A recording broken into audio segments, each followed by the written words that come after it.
This is LBC from Global, leading Britain's conversation with James O'Brien. Morning. 3 minutes after 10 is the time, and this is my serious voice because there is a budget later today. So can we all please remember to be very grown up during the course of today's discussions. That won't last very long, will it? I still want to do a live phone. I'd love to do a phone-in on why I'm suddenly much more interested in a budget than I ever have been before. I think it's more for political reasons than fiscal reasons. I appreciate not everybody is ready to hear this, but the first 18 months or so of Keir Starmer's administration has been disastrous by any measure. They've done lots of good stuff and failed to get it in front of the public, for which they don't necessarily need to shoulder all the responsibility, but the cultish nature of people pretending that it has been anything other than catastrophic in countless ways is getting rather tired. And I don't know why, but this budget feels a little bit like a sort of last chance saloon for the oil tanker to be turned around. And listen, I hate saying that. I wish it wasn't true, but it is.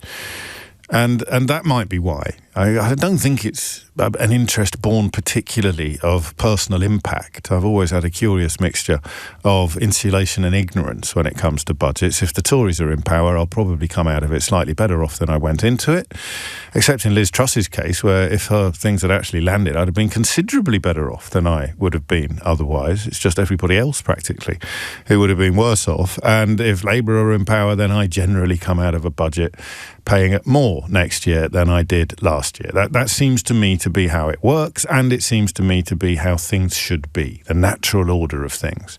At this point, where I made a slightly more selfish stuff, I'd start screaming about the squeezed middle and how we're already paying too much and how we work. I think the correct phrase, forgive the temporary profanity, the correct phrase is we work bloody hard and all our money is going to spongers and refugees. That is how you create the environment in which people lucky enough to have a few quid are required to pay a few quid to the benefit of the entire population, the entire country, and of course the benefit of people who don't have a few quid.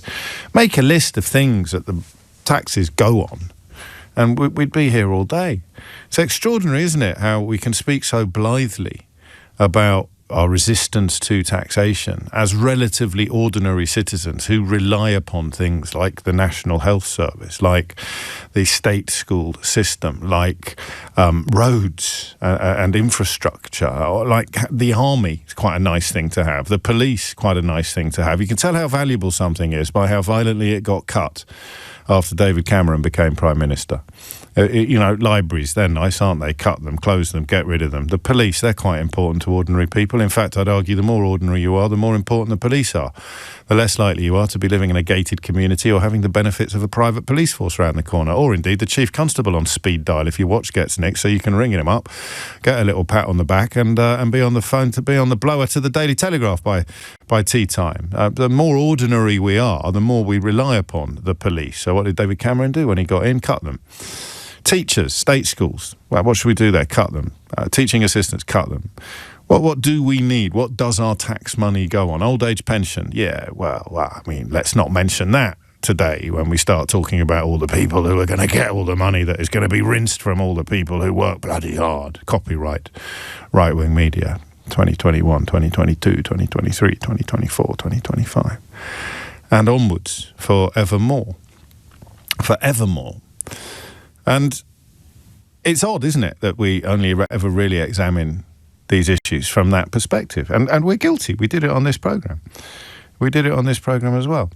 And the way that we've done it on Monday and Tuesday of this week was initially with the, yesterday with the mansion tax, and the day before that with the, what was it the day before that? Was it income tax? It wasn't income tax, but it was another point upon which you say these people are clearly going to have to pay a little bit more. Just the freezing of the tax thresholds on so it was income tax, but it wasn't a rise in income tax, and the fact that more people are going to move into a higher rate of tax because as their wages go up, their thresholds will not be going up, and that led us, of course, to the question of whether or not we give too much to pensioners, whether we are too generous to pensioners in this country. I think they're set to get 550 quid a year more as a consequence of what will be announced today.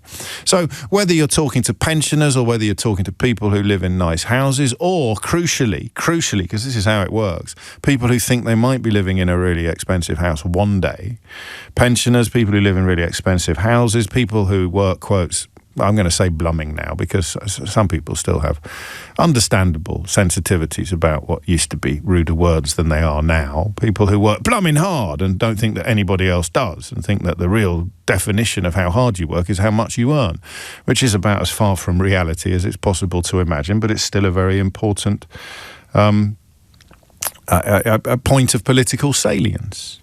So there's not really much point me saying, should you be paying more tax? Because most people are going to say no. And more people than we realise are going to say yes, as we occasionally manage to prove on this programme.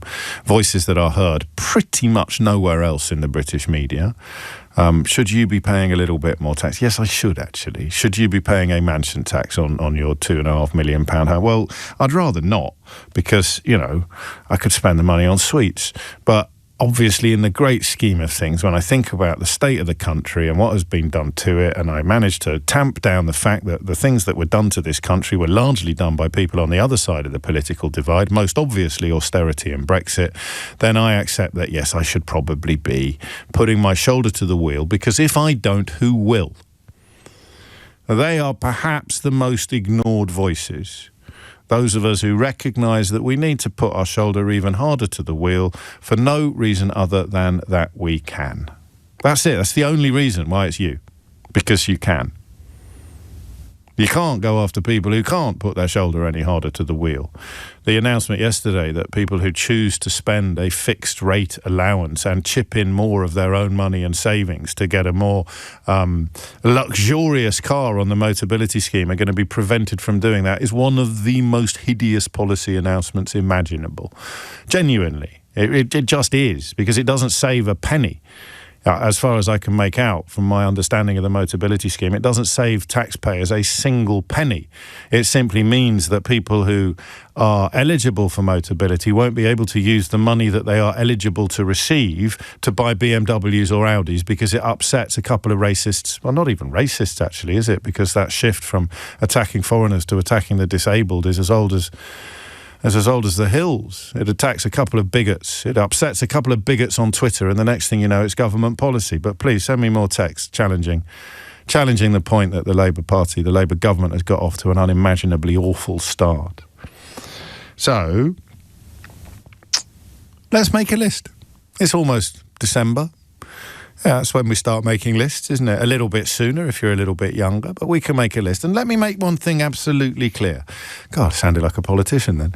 Let me be clear, he says, before obfuscating violently. Let me be clear. This doesn't have to be the single most important thing in your life. I just want to make a list of things that you think Rachel Reith should announce more money for later today. Live on LBC, straight after PMQs. I clock off a little bit early, hand the baton to Sheila, and you will barely notice the segue or the seam.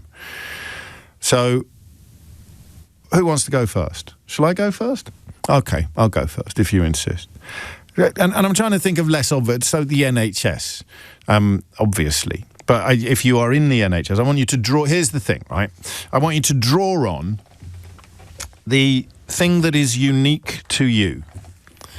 The thing that is unique to you. And by that I mean your life.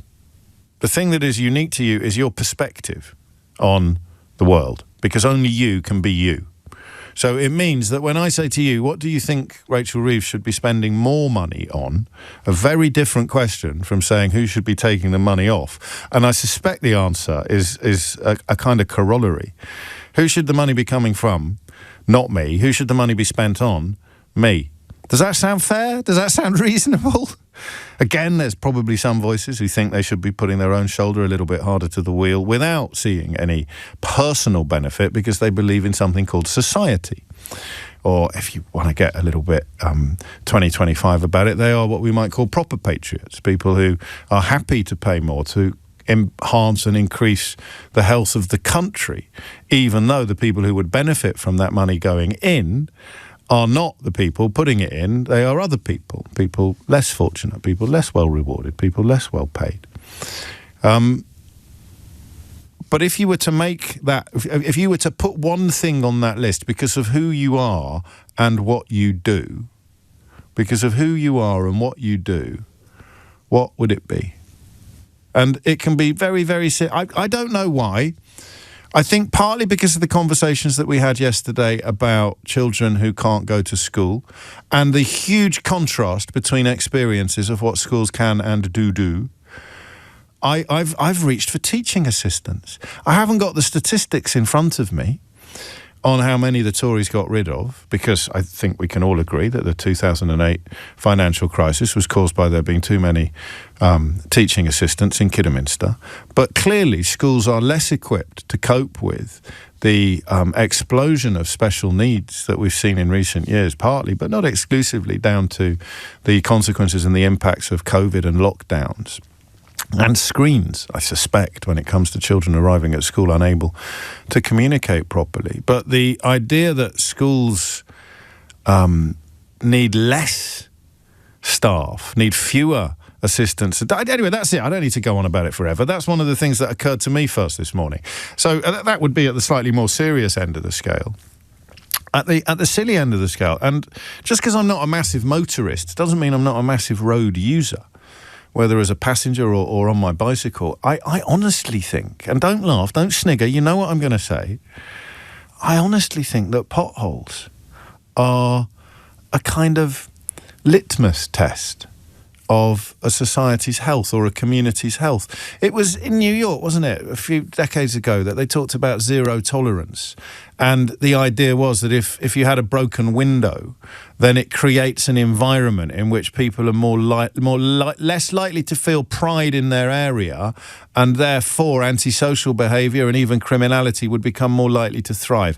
I don't know whether subsequent academic inquiry has found this to be true or not, but it feels true, doesn't it? If there's graffiti near you, if there's a tatty flag dangling from a lamppost outside your house, we might talk in a middle-class way about how it's bringing down property values, but actually in a classless way, in a class-blind way, we're talking about how it makes us feel less proud of our area, less proud of our community. I think potholes are a massive part of that. I really do. You may completely disagree, in which case I'd defend myself by pointing out that I've already called for teaching assistants to be an area upon which Rachel Reith should spend a bit more money. But I honestly think if you could make people's roads nicer, the roads they live on, the roads they drive on, they would feel a little bit more pride. And it's one of the most measurable improvements as well, because you really notice, don't you, especially if you're on a bicycle, you really notice this issue. And if it's fixed, you will notice that it's been fixed. 16 minutes after 10. Some of the stuff we don't know enough about. Obviously, you would imagine that rough sleeping would be fairly high up on the list. But do we know how spending more money on, quotes, rough sleeping, end quotes, would work? How it would look? The sense that people aren't getting looked after when they should be. But what would even looking after people mean? Given that, the journey to the streets, ending up on the streets, begins with not being on the streets. So the processes and the practices that lead people to that incredibly vulnerable end are not necessarily easily solved just by calling for them to be solved. But it still might be something you'd put on the list. Put on the list anything you want. And listen, this is your starter for 10, or your starter at 10:17. It's not what I'm suggesting for a minute are the most important issues. They're just the ones that I like. They're just the ones that occurred to me this morning. So I will stress for the final time, this is not about the thing you think is most important for the country. It's just your contribution to a long list, a long and growing list. Instead of shouting at each other about who should and should not be paying for the necessary increases in public expenditure, Let's talk instead about where those increases in public expenditure should be. And you can come at it from the shallow end or the deep end. All I ask is that you tell me what it is that you would like to see Rachel Reeves announce a little bit more money for later today, and why that is the thing today that you have decided to cite. Nobody is suggesting for a minute that it is the most... Well, you can, of course, also bring me the thing that you think is by far the most important, but that is not a requirement of participation this morning. The only requirement of participation is that you have an idea in your head and you are prepared to share it with the rest of us, with the class. You're prepared to share it with the class. Would you like to know the phone number? 0345 6060 973 is the number you need if you'd like to contribute. It's the same number, by the way, if you want to send me a WhatsApp. And if you want to send me a text, the number you need is 84850. So here's the list. What are you going to put on it? Rachel Reeves is going to announce spending later today. What would you like to hear on her list? Not necessarily at the top, but on it. And the longer the list, the more, I think, illustrative this conversation will be. 10:19, hit the numbers now, you will get through. James O'Brien on LBC. 20 minutes after 10 is the time. I should have also given you a quick heads up about what's coming up later on the programme. Obviously, we've got PMQs at 12, and then we've got the live budget at 12:30. At 11, I'm minded to talk about the essential end of jury service for a large number of trials, something about which I have a sneaking suspicion you will persuade me that I'm wrong, but we can find out from 11. And I've also spoken to the historian who has been censored by the BBC for correctly describing President Trump as the most openly corrupt American president in history. And of course, the use of the word openly is both pertinent and crucial. Extraordinary to invite somebody to give a Reith lecture, give 4 Reith lectures at the BBC, who is known for his incredibly trenchant and incisive views on democratic threat, democratic breakdown, on authoritarian overreach. And then when he starts describing authoritarian overreach, the BBC censor him. No doubt all the free speech bros will be along in a moment, but I haven't heard much from them yet. All that to come. We begin, though, with the things that we, by which I mean you, would most like to see Rachel Reeves announce a little bit more spending on later today. Steve's in Gillingham. Steve, what do you reckon? Good morning, James. Yeah, big fan of your work. Thank you, mate. The easiest thing is to say what's missing, but as we're trying to do obviously today, is the hardest thing to say is how to fix it. Yes. And where it should be spent to. It's a horrible thing to think about. I mean, I'm just casting my mind back to 20 plus years ago when I used to be involved in like youth work services. I used to work for a music company, and Right. so and a live band, and we were like doing like drum and bass gigs and DJing, and we took it to the next level by hitting up the government for an Awards for All National Lottery grant. Right. And we set ourselves up in a local community centre, teaching the kids in half-term times, getting them off the street and teaching them DJ skills. Yeah. That sort of stuff just doesn't happen. And it's clear because what happened with that community centre, they won an award they were voted as like most in need. They were in South East London. The Children in Need did a Dragon's Den special on this youth centre, and they gave them the money. Yeah, it was brilliant. Had a little bit on telly, and it was quite hard because we're obviously going there and we're building this recording studio for the kids, walking past AMS1, Alan Sugar's Rolls Royce parked down a back street in Elton, which was quite a hard contrast. But, although he's, I mean, listen, he oddly is one of the people who is quite a good example of getting your shoulder to the wheel. He's the only person I can think of who's actually posted online a cheque of his tax bill, his cheque to the Inland Revenue, and it was an eye-watering sum of money. So, let's not blame it all on Lord Sugar. Yeah, absolutely. Kudos to him. Yeah, go on. So what happened there is we built their recording studio. It was on Dragon's Den and it was on Children in Need. 3 years later, that recording studio's gone. All the instruments sold. Yeah. No kids go there, and they are now the only way they're forced to keep the community centre open is by offering term time childcare to working parents, which is great. Of course, we need. And that's a Labour. I mean, it's got much bigger under Labour. There's a lot more term time childcare for working parents than there was under previous governments. It's another example of something they deserve more credit for, but. Yeah. The silver lining has a cloud, and that is that the youth provision has disappeared entirely. And that's a really good example of something that costs money in the short term but saves a lot of money in the long term. Absolutely. It was engagement with the youth. I mean, and then also relevant engagement. They tried doing things like, I mean, bear in mind the area it was, they'd done like clown workshops and fancy dress workshops, and the kids would run riot.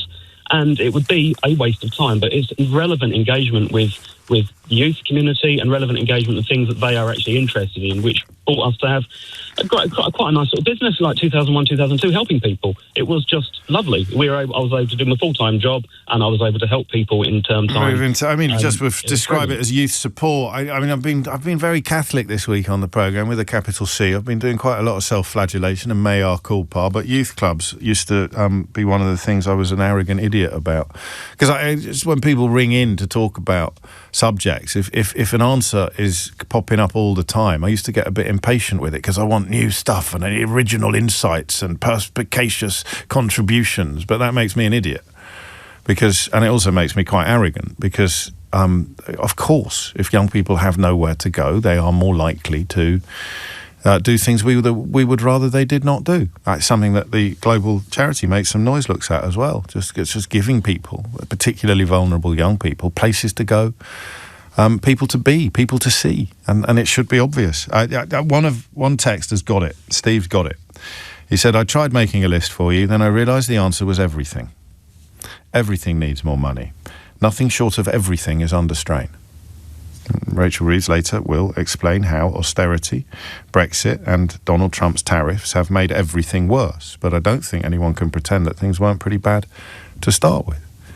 And that's the point. That's why all the coverage of the budget, whether today or tomorrow, will be essentially disingenuous. Because it all pretends that there's some paradise, some Elysian field that we could all be dancing around in if only somebody else was in charge. Nonsense. But very seductive nonsense. Alan is in Blackpool. Alan, what are you putting on the list?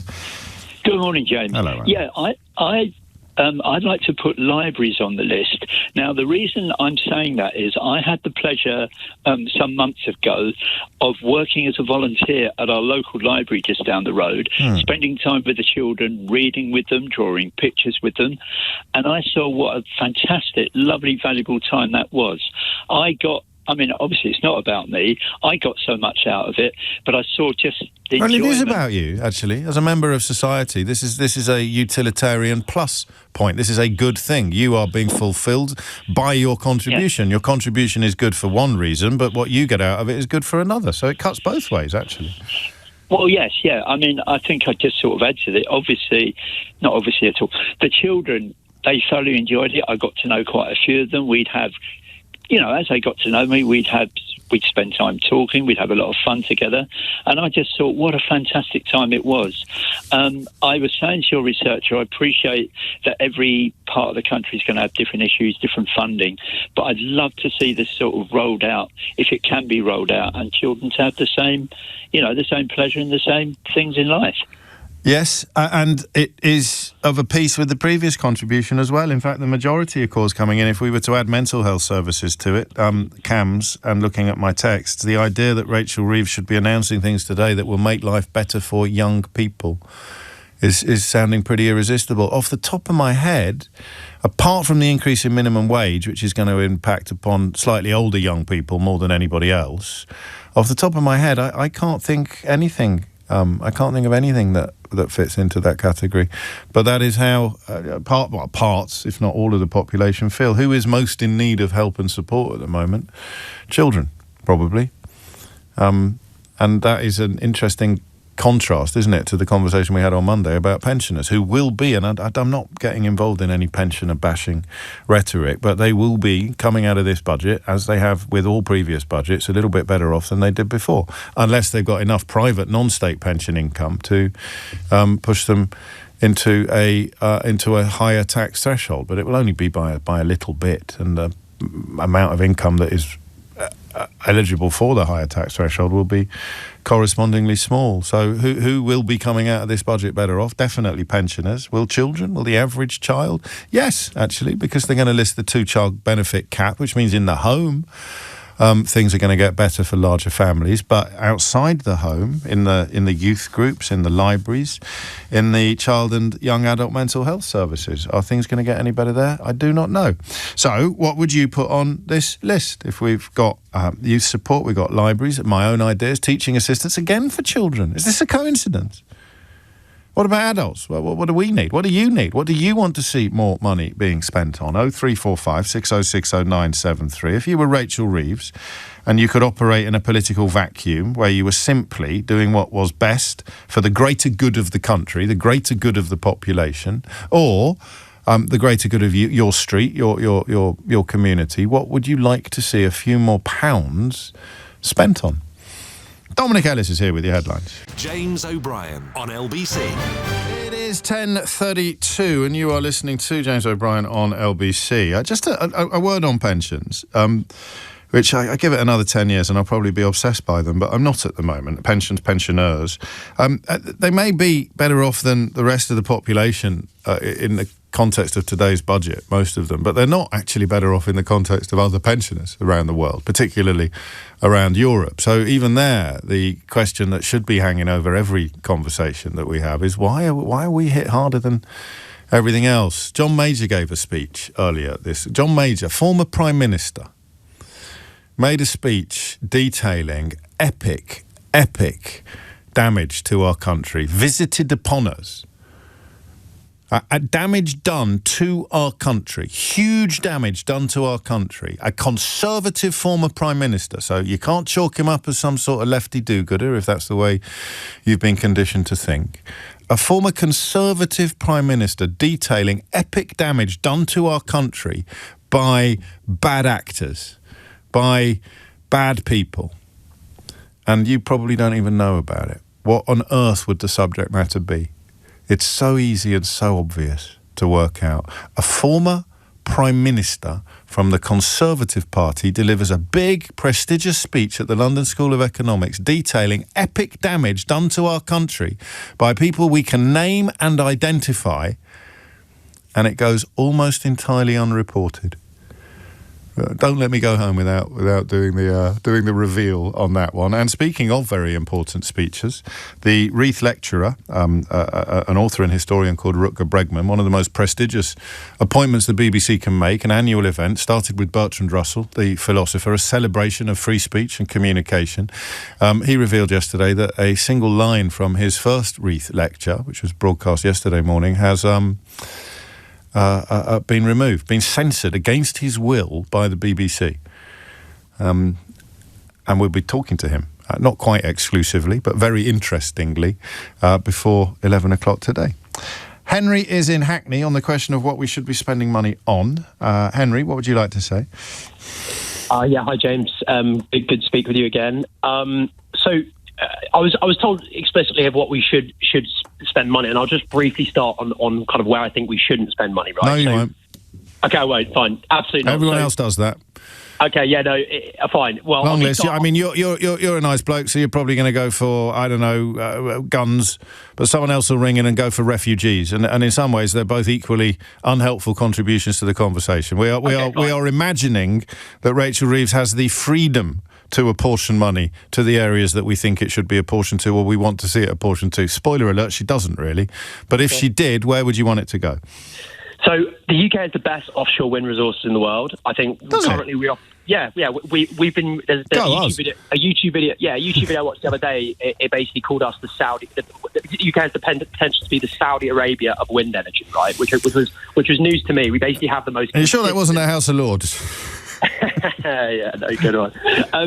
But basically, so currently we're operating around 16 gigawatts of offshore wind, but basically we have the potential to scale to 43 to 50 gigawatts by 2030, and even to 125 gigawatts by 2050. Well, of course we do, because we're an island, so we've got more shoreline than, I mean, like in terms of the ratio between shoreline and landmass, we must be like really, really ahead of almost every other country we can think of.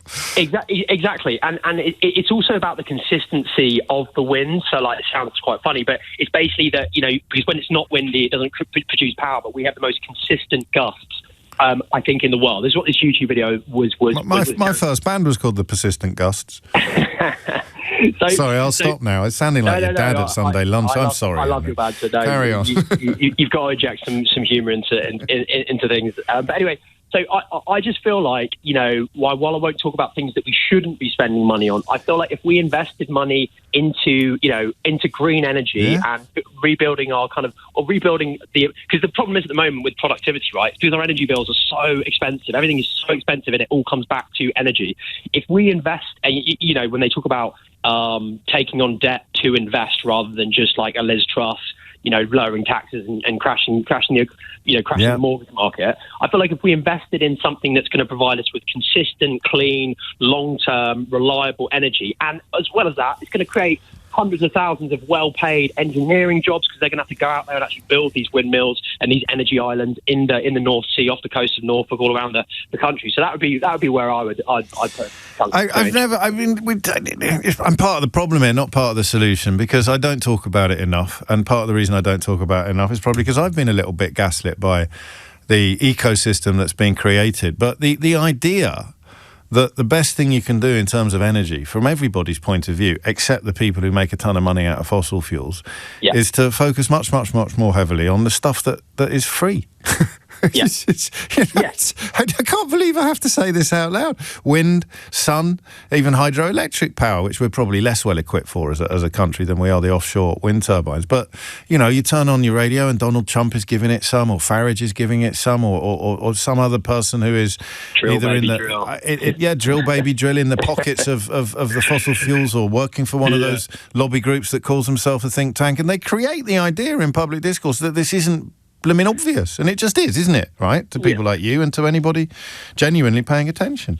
Yes, totally. And you talk just last point, when they talk about drill baby drill and talking about bringing down energy prices, what they fail to mention is that obviously that oil that would potentially be drilled out of the North Sea goes to the international markets. It's owned by private corporations, so it doesn't do anything to lower our energy bills. Now, if we had a time machine, we could go back and not sell North Sea to BP and nationalise it and create Equinor like Norway did, and now they've got a £3 trillion wealth fund. Yes. That'd be fantastic. But we haven't got a time machine. Oh no, unfortunately we don't. And also the thing, I think, was it Starmer or Miliband said this week that fossil fuels aren't necessarily the problem, or the people. I can't remember exactly what he said, but it was as if there is a way of deploying fossil fuels that wouldn't be as environmentally damaging as they currently are, which is again unhelpful when the siren lure of energy that's infinite and constantly renewing should have just redefined humanity's relationship with energy years ago. But if you don't understand why it hasn't, then have a look at who was visiting the White House last week and treated like royalty, despite being widely believed to have ordered the murder of an inconvenient journalist. 10:40 is the time. Actually, for the avoidance of doubt, I'm talking about the Crown Prince of Saudi Arabia. Thank you, Henry. Imran is in Newham. Imran, what are you putting on my list? Hi, James. Your first time caller, so a little bit nervous. Welcome, it's only me. Okay. So I was thinking like a bursary system for, I don't know, medical staff like doctors, student nurses, etc., and teachers. So where they would go into university to study for it, they wouldn't have to take a student loan to pay for their studies. The government would fund for them specific professions. I mean that's nice, actually. That's quite progressive, isn't it? The idea that people whose contribution to society will be measured in non-financial ways should be relieved of some of the financial burden of getting the qualifications they need to make that contribution. So then the thing being, once they've qualified, they have to obviously work within the country for a specific period of time at least. Or they have to pay back some of the money that they've received via a bursary. So if they want to up sticks to Australia, then we can't stop them, because that would be weird. But they'd then be on the hook for what was a bursary would then be recalibrated as a loan almost. Yes, and then the upside of that being, when they've actually started working, the student loan wouldn't be coming out of their salary, so their net figure at the end of the month would be higher, and then that would almost alleviate some of this. Junior doctors are getting paid too little. Yes, I mean, there's a lot going on in this. Where did this come from? Are you going to be a doctor yourself? No. My sister's a nurse, and obviously just speaking to her, and obviously seeing a lot of the media around junior doctors going on strike and whatnot. I'm just thinking they used to have like a golden handshake for teachers back when I was at uni. Back in I'm thinking this back 2002. Yeah. They used to have a £5,000 golden handshake for teachers to try and encourage more people to go into the profession. And I think something like this, I think there used to be a bursary for nurses as well. So sometimes the future is you can see it in the past. I don't know why either of those things got taken away, the handshake for teachers or the bursary for nurses, but I wouldn't be stunned into silence if it had something to do with austerity. Yeah. I love that, Imran. I love that. And I love that because, I mean, your sister notwithstanding, you're thinking about what would be best for society rather than what would be best 100%. For you. Like all our callers today, the green renewal energy, the libraries, the more support for young people, the child and adult mental health services. It's amazing, isn't it, how the conversation changes when you're asking people what they would like to see the Chancellor do to make the country better, to make it a healthier, happier place for everybody. Possibly not immediately yourself. Imran isn't going to benefit personally from what he describes, except in so far as having a NHS, which is full of people with higher morale and higher wages, or at least better income, higher income. And that is, I didn't know that this was going to work necessarily, but it is amazing how different the conversation feels. James puts it well, and he says, stop allowing all these sensible callers on, James. It's giving me hope. And then he adds, unhelpfully, forlorn hope. Is it forlorn? Probably. In the context of what's going to be announced later today, it probably is. But in the context of remembering who we are and what we stand for as a country, it's sometimes rather helpful to have a little bit of a reminder of what real values look like and sound like. 10:43 is the time. David is in Guildford. David, what have you got?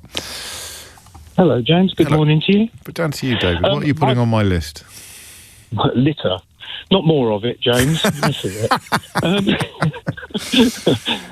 I sort of hark back to the golden days of people picking up litter, council employees and so forth. And I just think that a cleaner country would make everyone a bit more proud of. I mean, I still see people admittedly, I spend a lot of time in central London. Sadiq Khan's war zone, copyright Daily Mail, Daily Telegraph, Daily Express, and latterly Donald Trump. And we still see it quite a lot around here. Is Guildford disappearing under a tidal wave of flotsam and jetsam? Well, I think everywhere is. If you drive down motorways and main roads, I think everywhere is just slowly being swallowed by this really ever growing tide of litter. I mean, I used to pick litter myself. And professionally? Sorry? Professionally, or just as a sort of... professionally. Well, yeah, sort of. I was a village caretaker. So I used to go around picking litter to tidy up the village. So. Yes. Okay, I mean, I don't know. I haven't actually noted an increase in litter, but you're right. You need to get out more. I can't. If I got out anymore, I'd have hypothermia at the moment. So I'm putting it on the same list as potholes, though. It's little improvements that sound at first glance to be, less necessary than all the other things we've heard, but actually create a mood. They create a feeling that would be a net positive, quite a big net positive, because you're describing really pride in your community. Yeah. Making people feel proud. Yeah, making people feel a little bit more proud. It's the word I use. It's the word you use. It maybe want a slightly different word, just a little bit more at home. A little bit happier.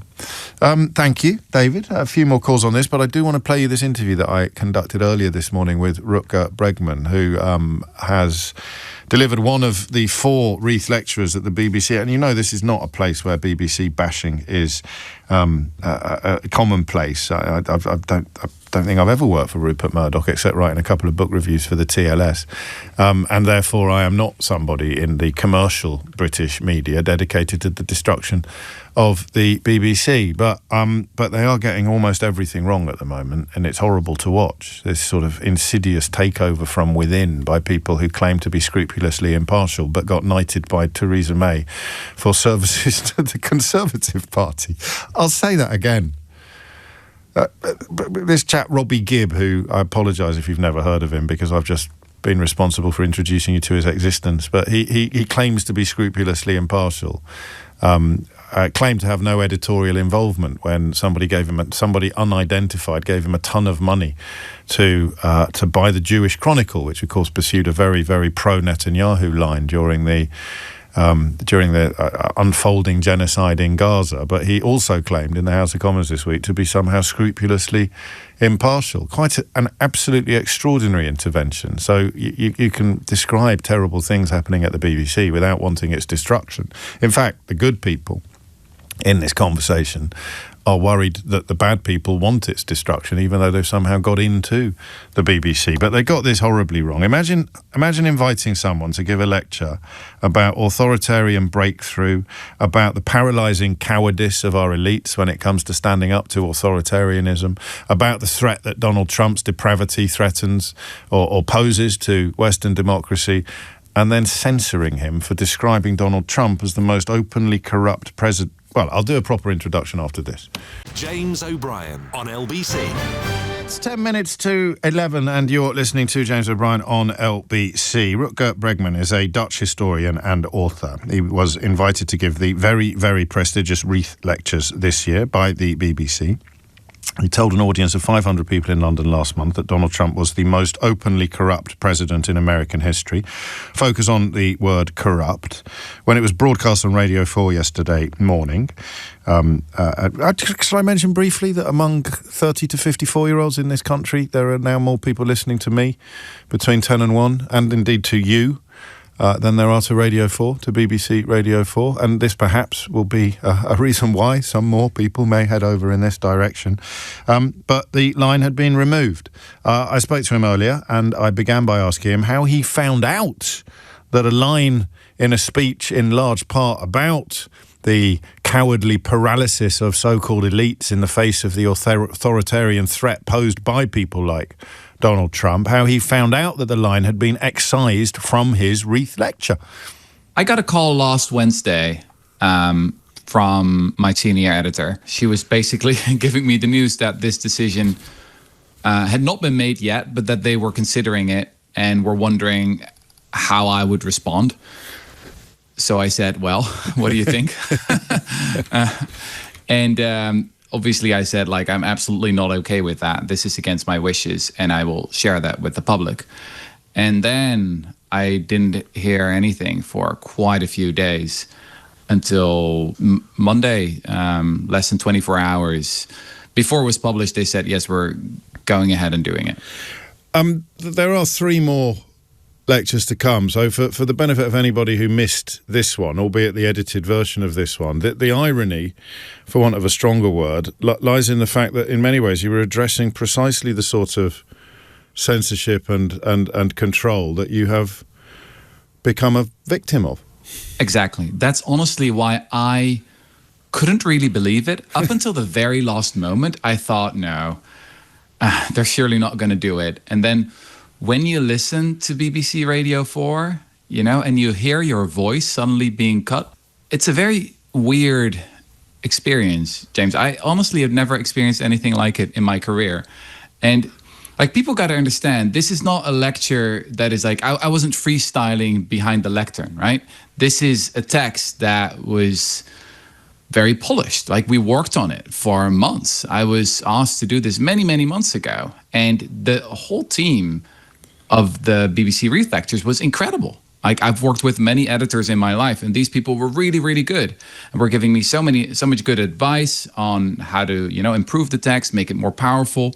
So when I was there 4 weeks ago in London in the BBC Radio Theatre, I was really happy, and I honestly was quite proud. I was like, let's do this. And then to hear 4 weeks later that they're editing out a line out of fear, because I think that's basically what they've admitted, right? That it was because of legal reasons. Yeah, it's just profoundly disappointing. I mean, I don't want to tempt you into the realms of speculation, but if Donald Trump hadn't reacted so strongly to the Panorama edit, do you think this would have happened? I don't think so. And that's also what was suggested to me, that in normal times this wouldn't have happened. Who would the competition be then, do you think, if we could get inside the minds of the BBC Red Pencils? Who would they cite as the competition to the title of the most corrupt president, the most openly, because openly is a crucial word, the most openly corrupt president in US history? Well, look, I'm a historian, so when I say something like the most openly corrupt president ever, like I think about that. Like, is this really true? Can I make this case? And I think the answer is yes.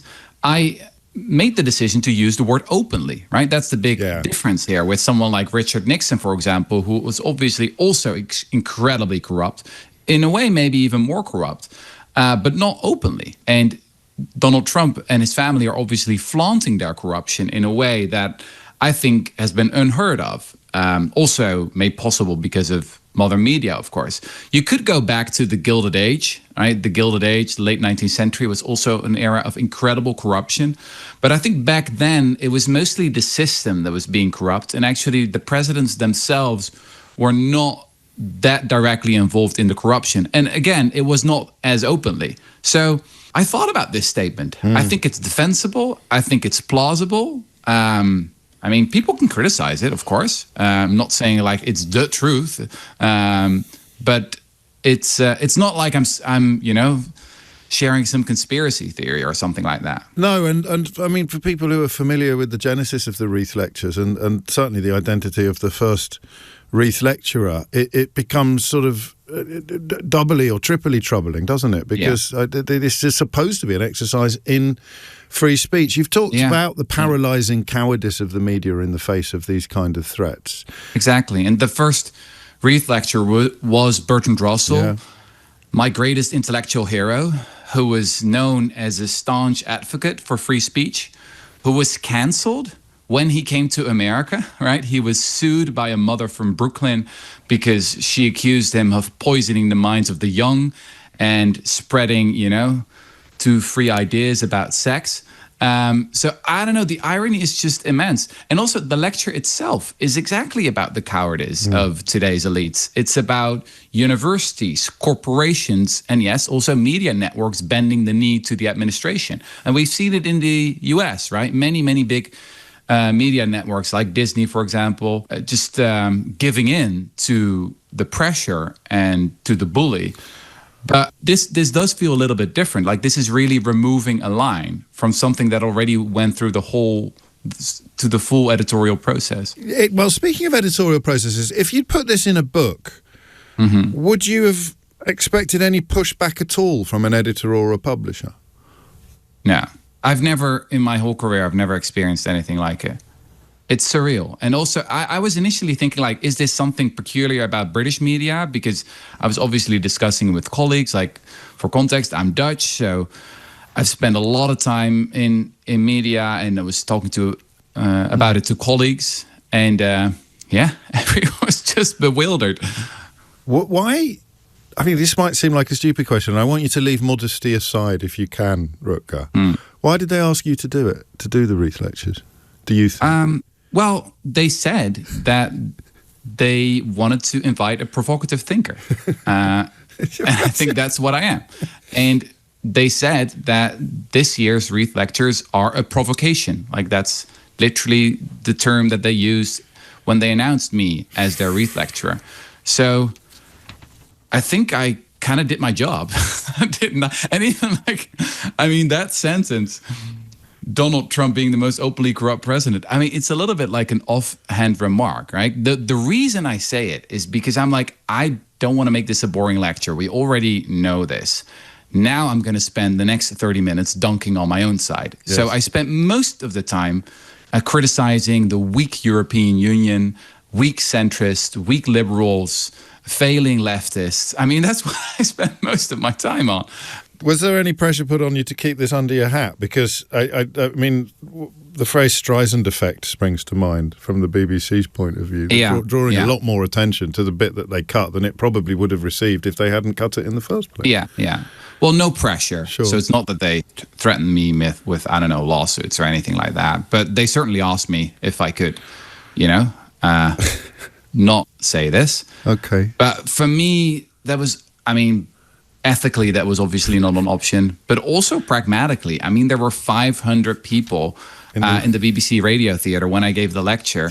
There was already someone leaking about it to the Daily Mail. So I'm pretty sure it would have come out anyway. And actually, I saw people on social media, before I had posted this, they were already saying like, "Hey, what is happening here? Was something just cut?" You can very clearly, in my view, hear it in the edit that a line has been removed.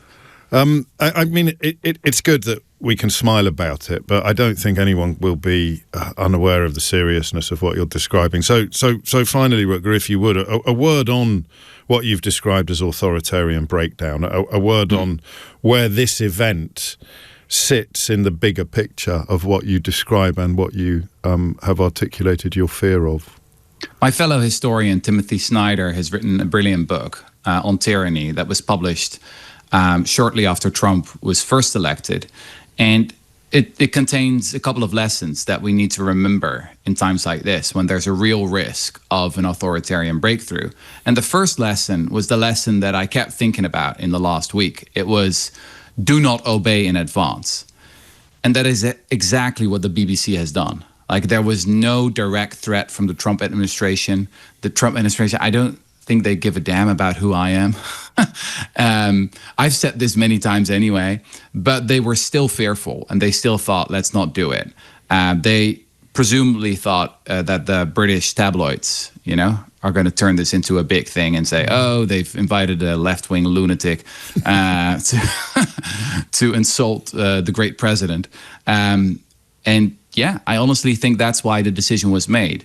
They cited legal advice from lawyers and suggested that it was not up to them and that, the lawyers had decided. But that's not how it works, right, James? It's lawyers never decide. It's leaders who decide. And I think they've made the wrong decision. Rutger Bregman, thank you so much. Thank you. James O'Brien on LBC. 4 minutes after 11 is the time. I hope you enjoyed that conversation with Rutger Bregman. If you're kind of trying to place where you came across him before, he's the guy that kind of set the world on fire when he was giving an address to the World Economic Forum, I think it was, in Davos, when he talked about universal basic income. And he's also written some brilliant books, one of which sits rather neatly with some of the things we were saying in the last hour. Humankind, a Hopeful History, an argument that we are fundamentally decent, mostly, and that more recognition of this view would likely be beneficial to everyone. I'd forgotten that. I didn't realise it was going to come after a phone-in in which decency was on full display from every caller as we addressed what we would like to see Rachel Reeves announce more money for a little later today, as opposed to your traditional media fare or radio phone-in fare, certainly, which is why I shouldn't be on the hook for anything, because it's all going to scroungers and layabouts and disabled people in BMWs. And his more recent book, Moral Ambition, I think the paperback is out in January, but that's well worth a read as well, and we'll probably sit down and have a longer chat then. If you don't know what the Streisand effect is, and I didn't until relatively recently, I just thought it was people who kept announcing comebacks, like the final chance to see.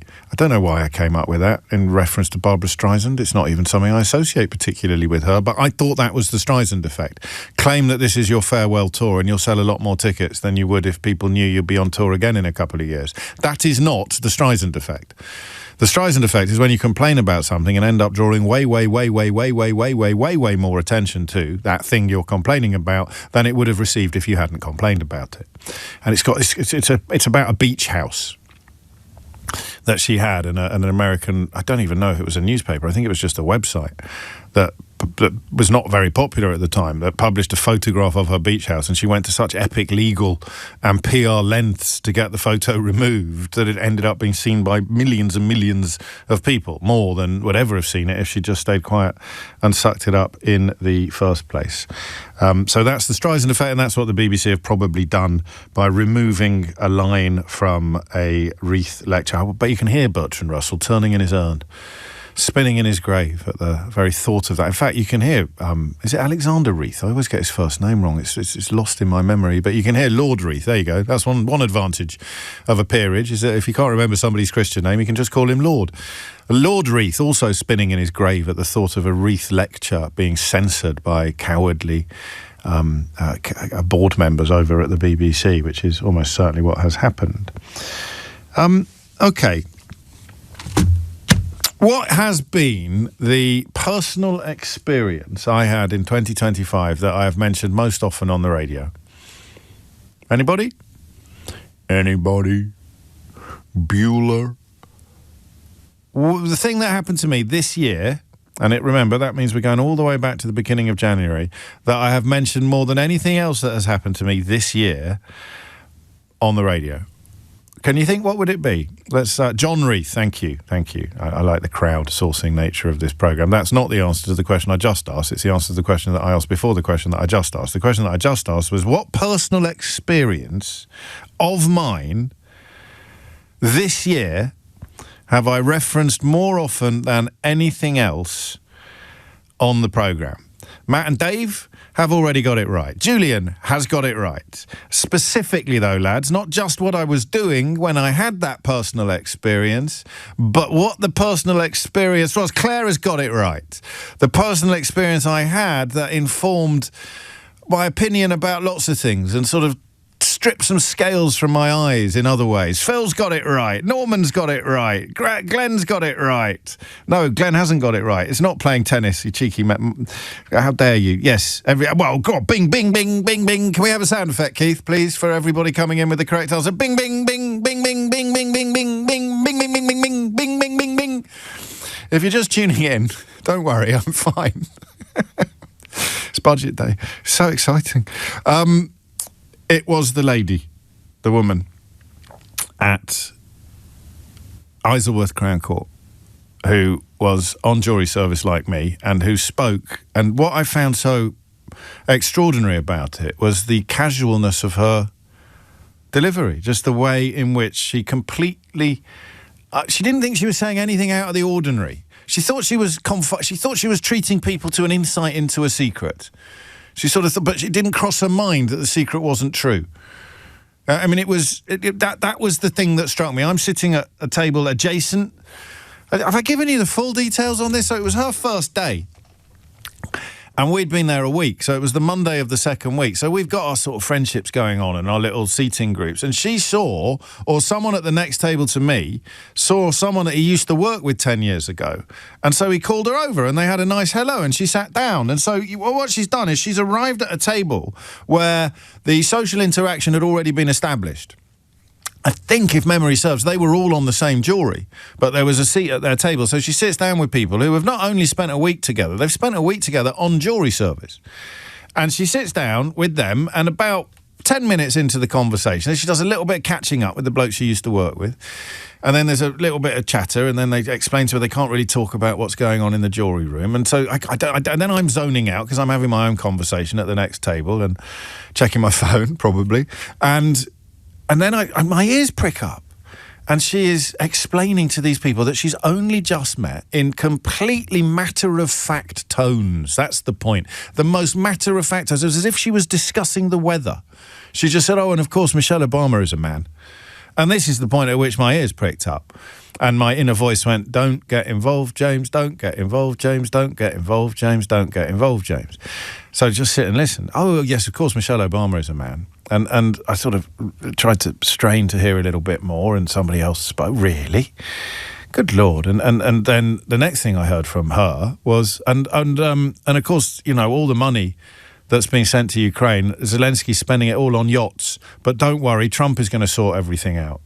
And I know I stressed this point. It was the matter-of-factness of her delivery, the way that she wasn't just suggesting, she wasn't just sharing something she'd heard. She was sharing something that she was absolutely 150% convinced of, even though it was obviously bonkers. Michelle Obama is a man, and Volodymyr Zelensky has spent all the money sent to Ukraine on 3 of the biggest yachts in the world. And you know how she knew this was true? Because she had pictures of the yachts on her phone that she then shared with everybody else sitting at the table. And she was on a jury. Now, that shouldn't influence my response to news today that trial by jury is to be scrapped for most crimes? Or should it? I honestly don't know. But I do know that I don't think that I want it to be too big a weight on the scale. You know when something happens and you can't measure the influence it has on you, but you're not sure the influence is healthy. Before this happened, what would I have thought about trial by jury? Before I did my jury service and encountered one of the most frighteningly ignorant people. Remember what I do for a living. Think back to some of the calls we took in the immediate aftermath of Brexit or when Trump was on his first lap of honour. One of the most frighteningly ignorant people I have ever met. And I've interviewed Nigel Farage. What would my thoughts on jury service have been before that experience? Would I today have been shocked to see the Justice Secretary, David Lammy, apparently planning to abolish trial by jury for all but the most serious crimes? I just don't know. And that's not the phone-in, is it? Because that would just be weird. But I'm just putting it out there in case I hit sort of 12:45. No, it's going to be sort of 10 to 12 today, or 5 to 12 when Natasha joins us to tee up PMQs. If I have undertaken an enormous reverse ferret, if I've completely retreated from the position that I'm about to expound, then I think it will be her fault. Because I'm supremely untroubled by this. The only reservation I've got is that it may not actually solve the backlog problems that are blighting our criminal justice system. I can't quite work out what I'm supposed to be outraged by or worried about. The chair of the Criminal Bar Association says the erosion of the right to jury trial will break the increasingly thin connection between the state and ordinary people and risks undermining social cohesion. I love the connection between the state and ordinary people, and I really value social cohesion, but I'm not feeling what she is saying. And listen, let's get Lammy's hypocrisy up and front and centre immediately as well. 2020, he said, juries are a fundamental part of our democratic settlement. Criminal trials without juries are a bad idea. And the quibble I have that it won't actually make any difference to the backlogs is cited by the president of the Law Society of England and Wales, Mark Evans, who says we have not seen any real evidence that expanding the types of cases heard by a single judge will work to reduce the backlogs. And Kemi Badenoch said something as well. But why? Why is this a bad thing? Or of course, why is it a good thing?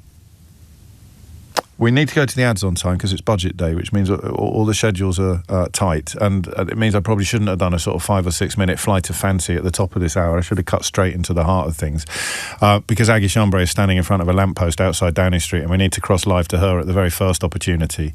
But for no obvious reason, she'll just shout a question at Rachel Reeves, which Rachel Reeves doesn't answer, because that's what all the political correspondents have to do today. It's in their contracts, it's actually the law, and if they don't do it, they'll be in court this time next week, although possibly not with a jury.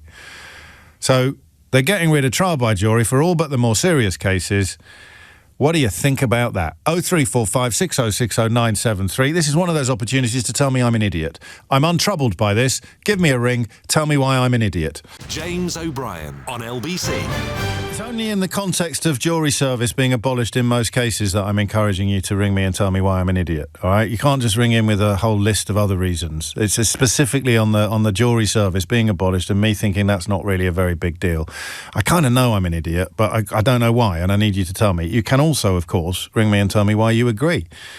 Perhaps because of your experiences doing jury service. So that's what we're doing as a phone-in, 0345 6060 973. But I am contractually obliged now to cross live to Downing Street, where our political correspondent, Aggie Chambre, is holding a microphone. Good morning, James. Rachel Reeves, the Chancellor, is about to come out of number 11 Downing Street, where, as you point out, I am standing right outside. This morning, she has already held the cabinet meeting with the Prime Minister, where they've gone through that budget, her second massive budget, signed it off. The Prime Minister has left for Prime Minister's questions a few minutes ago. And Rachel Reeves, the Chancellor, we are all waiting, the entire British press pack, waiting in Downing Street for her to come out so we can all shout a question at her and see that brilliant image of her holding up that iconic red box. And this is a massive moment, not just the red box, although that Hang is on, a I'm just massive ticking. moment, I'm just ticking iconic. Well done. We've got iconic. Carry on, Aggie. Thank you. Perfect. It's a massive moment because it's her second budget. But if her critics are to be believed, it could also be her last budget. And there are so many audiences for this budget too. She keeps on saying it's a cost of living budget. She's taking the tough decisions for it to tackle cost of living. And I think those words are really for the Parliamentary Labour Party, a sort of Parliamentary Labour Party facing budget. And I don't think that's necessarily what we expected. But there's been so many leaks, briefings, U-turns. You remember the income tax? We all thought income tax was going to rise for a couple of weeks because Rachel Reith did that speech, that iconic speech where she basically strongly implied it was going to rise. And then basically the FT said it wasn't, and now it seems like it's not going to happen. So instead there's going to be this smorgasbord of tax rises. Why isn't it happening? Well, it seemed like Labour MPs were basically just too concerned about there being a break in the manifesto pledge. That was, of course, one of the things she did during the manifesto to sort of box herself in, really. And she said at the time it would be a nice problem to have. Well, it's a pretty big problem to have now. So it's a PLP facing budget. Well, what does that mean? It means she's going to do several things, like we think she's going to lift the 2-child benefit cap, something that is deeply popular with Labour MPs and actually not popular with the country. She's also going to raise the minimum wage. Again, very, very popular with Labour MPs, not popular with business, who are the other audience of this budget, who she, I think, should be concerned about too. The other things we know, she's going to keep the triple lock. Again, popular with the party, not necessarily popular with the country. And one of the big ticket items that we think is going to happen, we expect to happen, is to freeze income tax threshold, something she said she wasn't going to do. Again, actually unpopular with the country, but popular with the markets, her other big audience for this absolutely huge budget. What does he... So I'm just waiting, James. I know you are. And I mean, if you keep asking yourself questions like this and answering them, Aggie, I'm not going to be able to get a word in edgeways. Now I know what it's like to be a caller to this programme. So, I mean, you're doing two things at once. You're not only talking, but you're also looking repeatedly over your shoulder to see if the Chancellor is coming out of the House. Any thoughts on what question you might shout at her in certain knowledge that she won't answer it? There's absolute certain knowledge that she won't answer it. I think I'll probably ask whether this is a budget about her own survival and whether she thinks it will be her last. I suppose the advantage of getting to ask a question that she won't answer is you can ask quite a rude question. Yes. But there sort of isn't really an answer to. She probably doesn't know whether or not this will be her last budget, but I can ask her anyway. That's a mystery hour answer, Aggie, that you've just provided, because people have rung in to ask, why do journalists always shout at politicians coming out of Downing Street even though they never get an answer? And the point is, the question is the point, not the answer. You could shout, have you had your Weetabix, Chancellor? It's a great question, yeah. Well, she would never answer it. I think that the sort of the original reason for those shouts is sort of a TV thing, isn't it? Because she comes out and you use it at the beginning of a TV package, but now it's such a thing that we do it on radio too, and it's, you know, it's a moment, and it sort of is supposed to encapsulate what the budget is about. And I think encapsulating who this is for, whether it's actually about her own survival and whether this will be her last, are kind of the key questions about today, really. And although even more guaranteed than usual that she won't answer any of them. And you mentioned TV, of course. The television station is currently focusing on a door that is currently closed. That is the big news of the moment as we await Rachel Reith's emergence from said door. The television companies are united in their determination to focus the cameras on that door. And there's Aggie again, just moving into our shop. Because although this is nominally a radio station, this is the 21st century, and you can watch a lot of this, should you so desire, on the LBC app, on Global Player. In fact, you can watch PMQs and the budget in its entirety on the LBC app, and indeed on Global Player. PMQs and the budget live and in full on the new LBC app. Sheila Fogarty will be joining you after that. It's all streamed live with all the reaction, and she's let us down, Aggie. I've got to get on with the programme. It's 24 minutes after 11, give or take a few seconds, and the Chancellor still hasn't appeared. What does that say about her? It's not great, is it? We were promised 11:20. Maybe she's changing her mind. Aggie, we're gonna work out what it would sound like for you to describe her coming out through the door. But if you could just shout your question for the listeners, even though the Chancellor's not there yet, could you do that, or would you be too embarrassed doing it in front of all your colleagues? Yeah. I wouldn't be embarrassed at all, James. I would do it. I'd do it for you. Go on then. Is this budget about your own survival? Will it be your last? Thank you. We can edit that and make it sound like you did it while she was actually within earshot. Aggie Chambre live for LBC from just by the door. We'll keep Aggie there for you. But in the meantime, we're taking a call on why I'm an idiot. David, why am I an idiot? Well, I've been a juror. I've been called up twice. Yeah. And I don't know if you know, but you go for 2 weeks. I went to your local court at Brentford. I was in Isleworth. I didn't go to my local. How did you? Crikey, I didn't get on a single case. You got on 6, it says here. I got on 6. That's outrageous. I came home without having been on 1. Anyway, go on, carry on. Does it give you faith in jury service or not? Pardon? Does it give you faith in jury service or not? The jury service was absolutely brilliant. Okay. And the judges were immensely good. Okay. Very, very, very learned and clever. But I don't know if you know, there's a big room with about 150 people in. There's 12 courts that can sit at any one time. So they need to have jurors ready to get 12 people in to listen to a case. No, I know all that, because I have done it. I did it in Isleworth in February. Let me nudge you if I may. Sorry if I sound a bit brusque, but I've got to keep one eye. The door is opening! The door is opening, David! Oh, okay. The door is opening. Rachel Reith is standing outside number 11 Downing Street. She's walked out with that iconic red box. She's standing amongst her Treasury ministers. We have Dan Tomlinson. She's standing forward next to James Murray. Torsten Bell there too, of course. And she's showing the world's media that iconic red box. Now, of course, it is not the same red box as it was when it was first made. That was in 1860 for William Gladstone. That is not the same red box as that. Now I'm just going to do my shout here, James. Come on. Chancellor, is this budget about your own survival? Will it be your last? I think she flinched. She flinched. That's almost her answering, James. She flinched. I swear she flinched. Well, actually, there's probably a delay. She's probably flinching at someone else. But anyway. No, I think she did flinch. I think she flinched. I think, well done, Aggie. You've got to flinch. You've got to flinch. Live on LBC. Brilliant. Live on the app if you're watching. She looks lovely. I know that's not probably... I wouldn't say that about Philip Hammond, so it might be sort of borderline misogynistic, but she does look lovely. I love that outfit. So it's a good outfit. I think it's a fair enough thing to say when it's a very cool suit. And did they arrange themselves in... She's walking. She's now walking. Jeremy Hunt looked very robotic at this point in proceedings. I'm delighted to report that Rachel Reeves does not. Did they arrange themselves in height order there? She doesn't look robotic. She's not smiling. No, well, you wouldn't, would you? I mean... Not with that level of questioning that she's just been exposed to, Aggie. You've just ruined her day. You've just ruined her day. And she's off in a car. The door is closed. The car has driving gone. Off. That's it now. Are you clocking off for the rest of the day, Aggie? I'll pop in later just to check everything's okay, but I think my job here is done. I made the Chancellor flinch. You did indeed. Well done. A live flinch there. A world exclusive, sort of, on LBC. Back to David. Do you agree with David Lammy that we should get rid of juries for all but the most serious cases? Broadly, yes. Oh. So the 6 cases I sat on, yes. One needed a jury trial. It was complicated and quite long.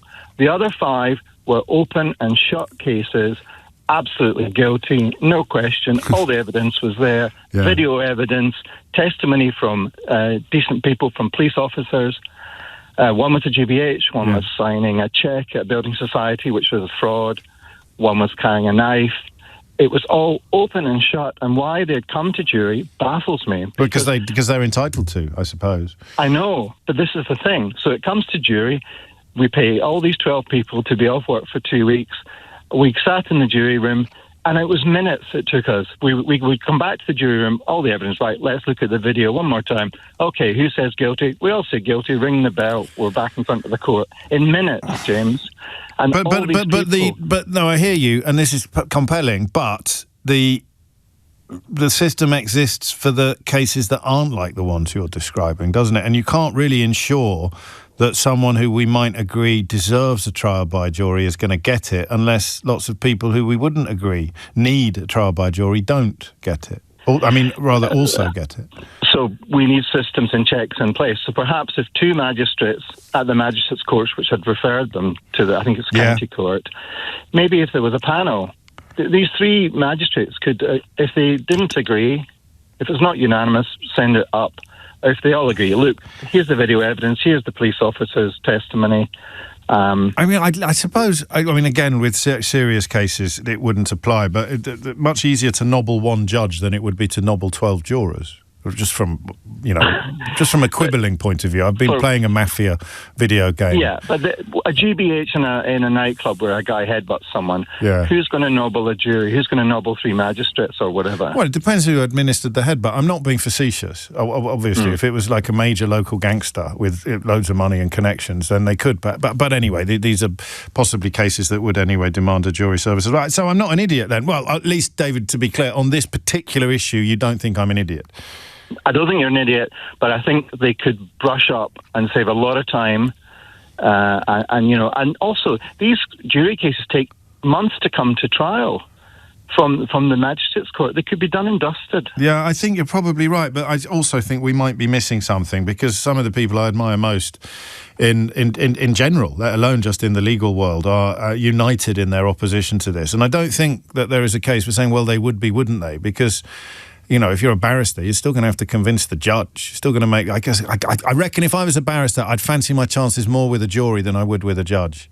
And I think the feeling, if not the statistics, which would be hard to measure anyway, is that juries are more likely to acquit than judges are, which reduces the likelihood of a miscarriage of justice, i.e. someone being locked up who is innocent. But I can't see what everyone's getting so worked up about.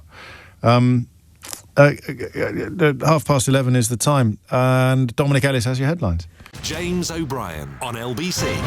It is 11:34. PMQs on the way at 12, and the budget live on LBC from 12:30. Don't forget you can watch it on the LBC app. I don't know. I don't think this is unfair. All right, who would you rather go for a drink with? You may have heard me mention a moment ago when I was talking about nobbling juries that I'm currently playing a video game that is based in the world of the mafia. It's based in early 20th century Sicily. And who would you rather go for a drink with? Colin and, I beg your pardon, Neil, who writes, which video game, James? Peter, who writes, what game is it, James? Or Gareth, who writes, James, you don't do yourself any favours by admitting to playing video games. Grow up. Which I think demands that we click the history button, doesn't it? We have to see what else prompts Gareth to get in touch with LBC. You don't do yourself any favours by admitting to playing video games. Grow up is the most recent. Here is the one before. No wonder you're overweight. I'm just not going to tell you what time that was sent. To spare blushes. Possibly my own, possibly a colleague's. No wonder you're overweight. All food-obsessed people like yourself appear to be. You're a barrel of laughs, aren't you? I don't think Nick will mind me reading out this one in its entirety. Nick, please stop all this constant and sickening fawning over the royals. Nobody gives a monkeys. And then the previous day, a week previously, who gives a monkeys what a footballer thinks? He's only a footballer. This one, not on my watch. I think you should change the subject. This is boring and irrelevant. And what kind of stuff does... There's another one. This is from the 29th of September. This is so boring. What does Gareth find interesting? If everything that he sends into the programme is boring. Oh, here we are. This guy is wrong. Beech hedges retain all their leaves until the new ones appear. That's the kind of content Gareth is here for. Can we do... Keith, write this down. Can we do more on beech hedges tomorrow? Because Gareth is finding everything else that we do boring. Oh, and here's another one. Furthermore, writes Gareth, you need to get your information right. If you can prove good reason for owning a blank-firing gun, it is not illegal to own an unconverted top-venting gun. So guns and beech hedges, but not sport or the royals. There's a marketing opportunity there, but I can't quite work out what it is. I wonder what he thinks about juries, but we know what he thinks about video games. Colin deserves a little pat on the back for this one. He goes, the jury's out on whether or not you're an idiot. Thank you. David is in Bromley. What did we think, David? Hiya, James. Hello, David. I think you're sane, actually. Thank you know very what? much. You speak, you're the voice of reason in this unreasonable world. Oh, that's I think very kind. I think we should keep juries. They've got a long history, and a lot of the world... So did. I mean, I'm going to go... Would you mind if I reach for a slightly unhelpful cliche at this point? Please, sir. Well, sending children up chimneys had a long history as well, but it was still the right thing to abolish it. Yes, but the rest of the world's legal system is by and large based on ours. Yes. So, there must be something right there for the rest of the world to follow us. in large. Well, I need a bit more than that. I need a bit more than why do we do it? Because we do, and we always have. Why do we like juries? Why is a jury trial better than a judge or a panel of judges? So, as you rightly said, and your other callers said, James, you get these imbeciles that say Michelle Obama. Yeah, on the jury. Yeah, on the jury.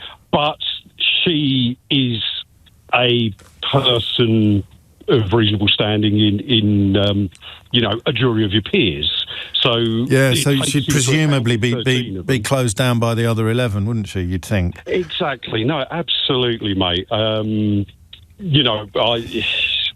What's your perspective on it? Have 9 or 10 reasonable people in there that will shut them up. Any professional experience? Any professional or personal experience?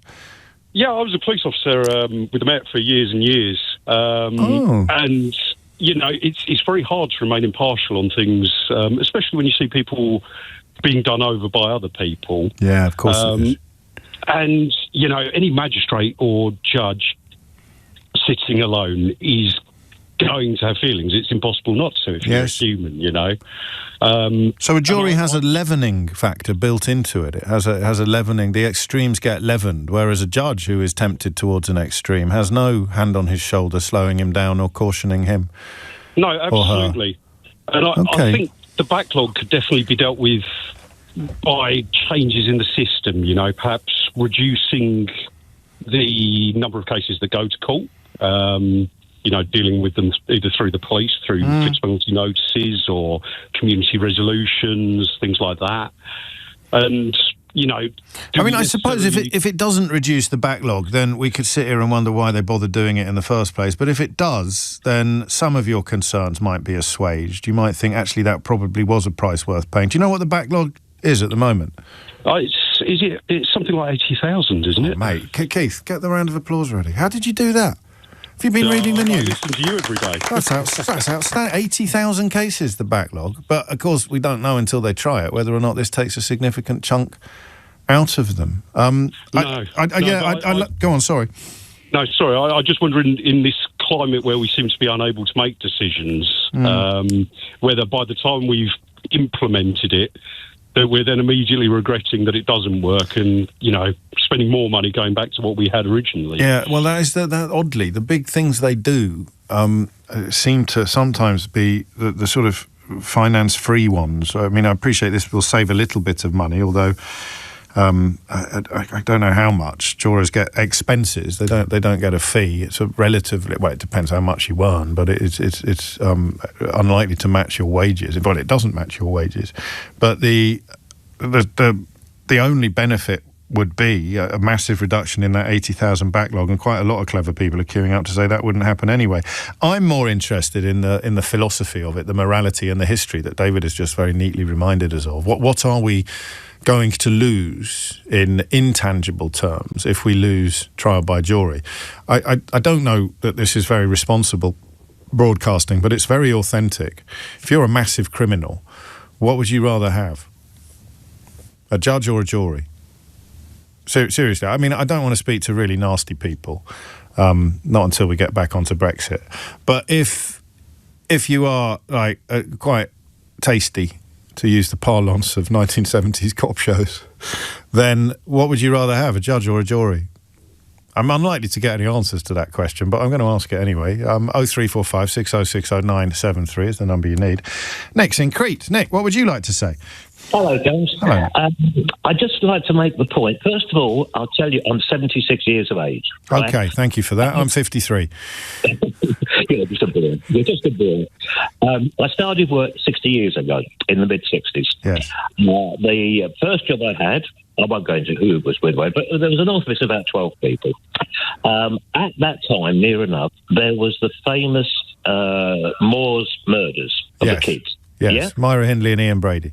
Exactly. My dad covered that case. One of our guys was called up to be on the jury. Yeah. Right? Yeah. And off he went, and he was got over. I can't remember if it was a month, 6 months, or whatever. He was away a long, long time. Yeah.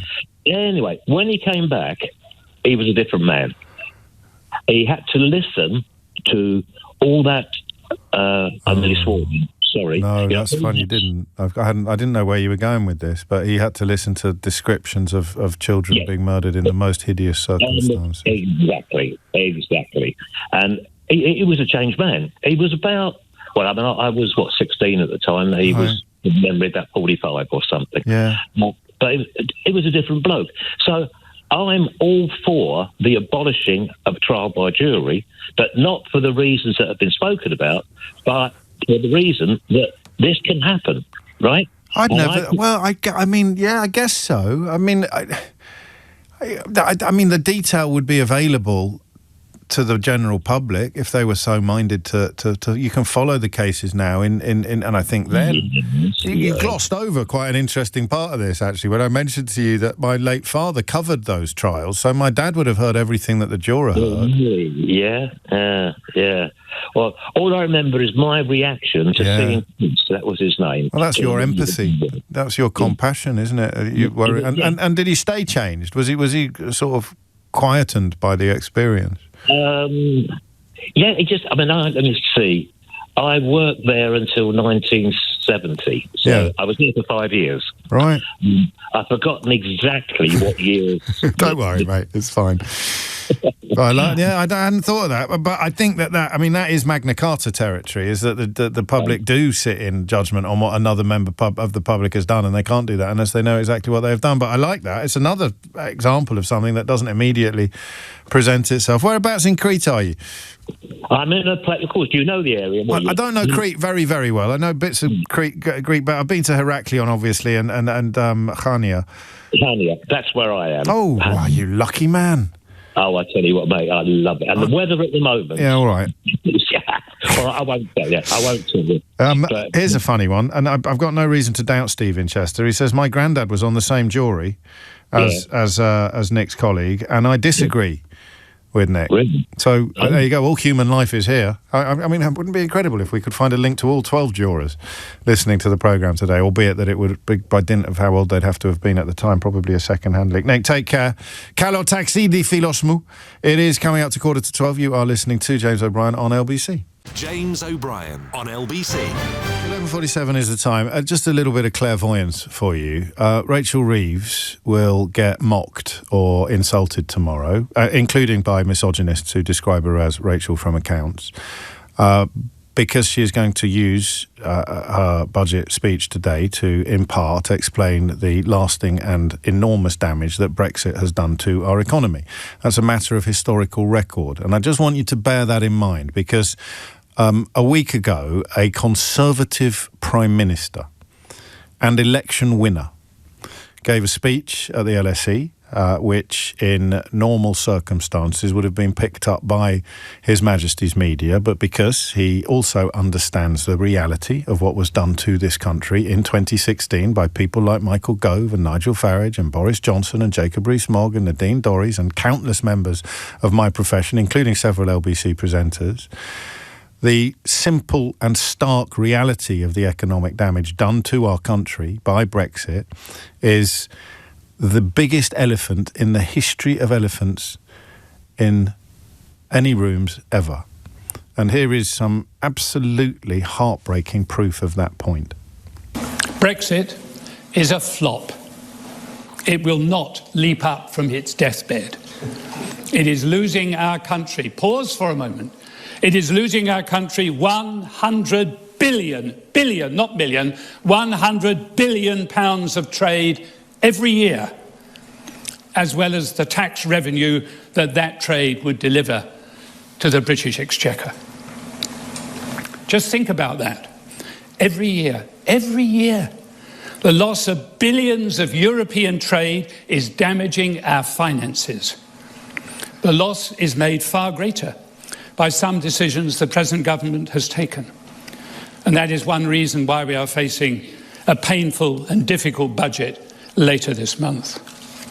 Serious economists forecast, and it is a forecast, so it may not be accurate, but serious economists almost universally agree that there will be a cumulative loss to the economy of 311 billion by 2035, together with 3 million fewer jobs and a fall in trade levels with the European Union. As of now, this is a matter of fact, not conjecture. Many small and medium-sized firms have simply been defeated by post-Brexit bureaucracy and simply find it no longer profitable to trade with Europe. It is baffling that at a basic minimum, we are not now looking at how to negotiate away such frustrations created by bureaucracy.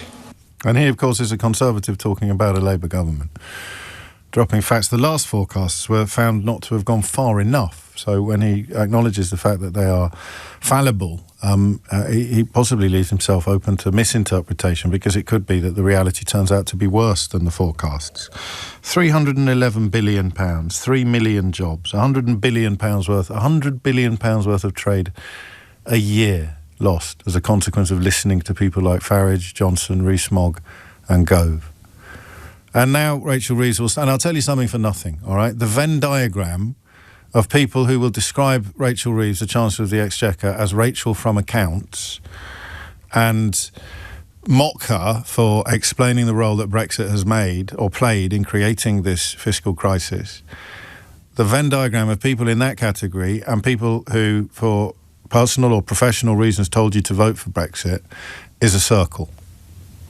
It's not a Venn diagram, it's a circle. Well, it is a Venn diagram, but but both sides intersect so much that they end up being the same circle. So listen for it tomorrow. People saying Rachel from accounts, people mocking her for mentioning the reality of Brexit, people who claim to be Conservatives but will completely ignore, have already completely ignored what Sir John Major, for anyone who didn't recognise his very distinctive tones, Sir John Major has just laid out in irrefutable fashion the level of dishonesty that you need now to both ignore John Major and ignore the impact of Brexit is absolutely spectacular. And yet it's so commonplace. What a bonkers country this is, where one of the biggest, if not the absolute biggest reason why we are in such parlous economic condition is glossed over by 99% of the media and 99% of the political establishment. Yeah, and you're right, that makes us the 1%. Back to jury service. Scott is in Manchester. Is David Lammy right, or is he playing with fire, Scott? Playing with fire, James. Tell me more.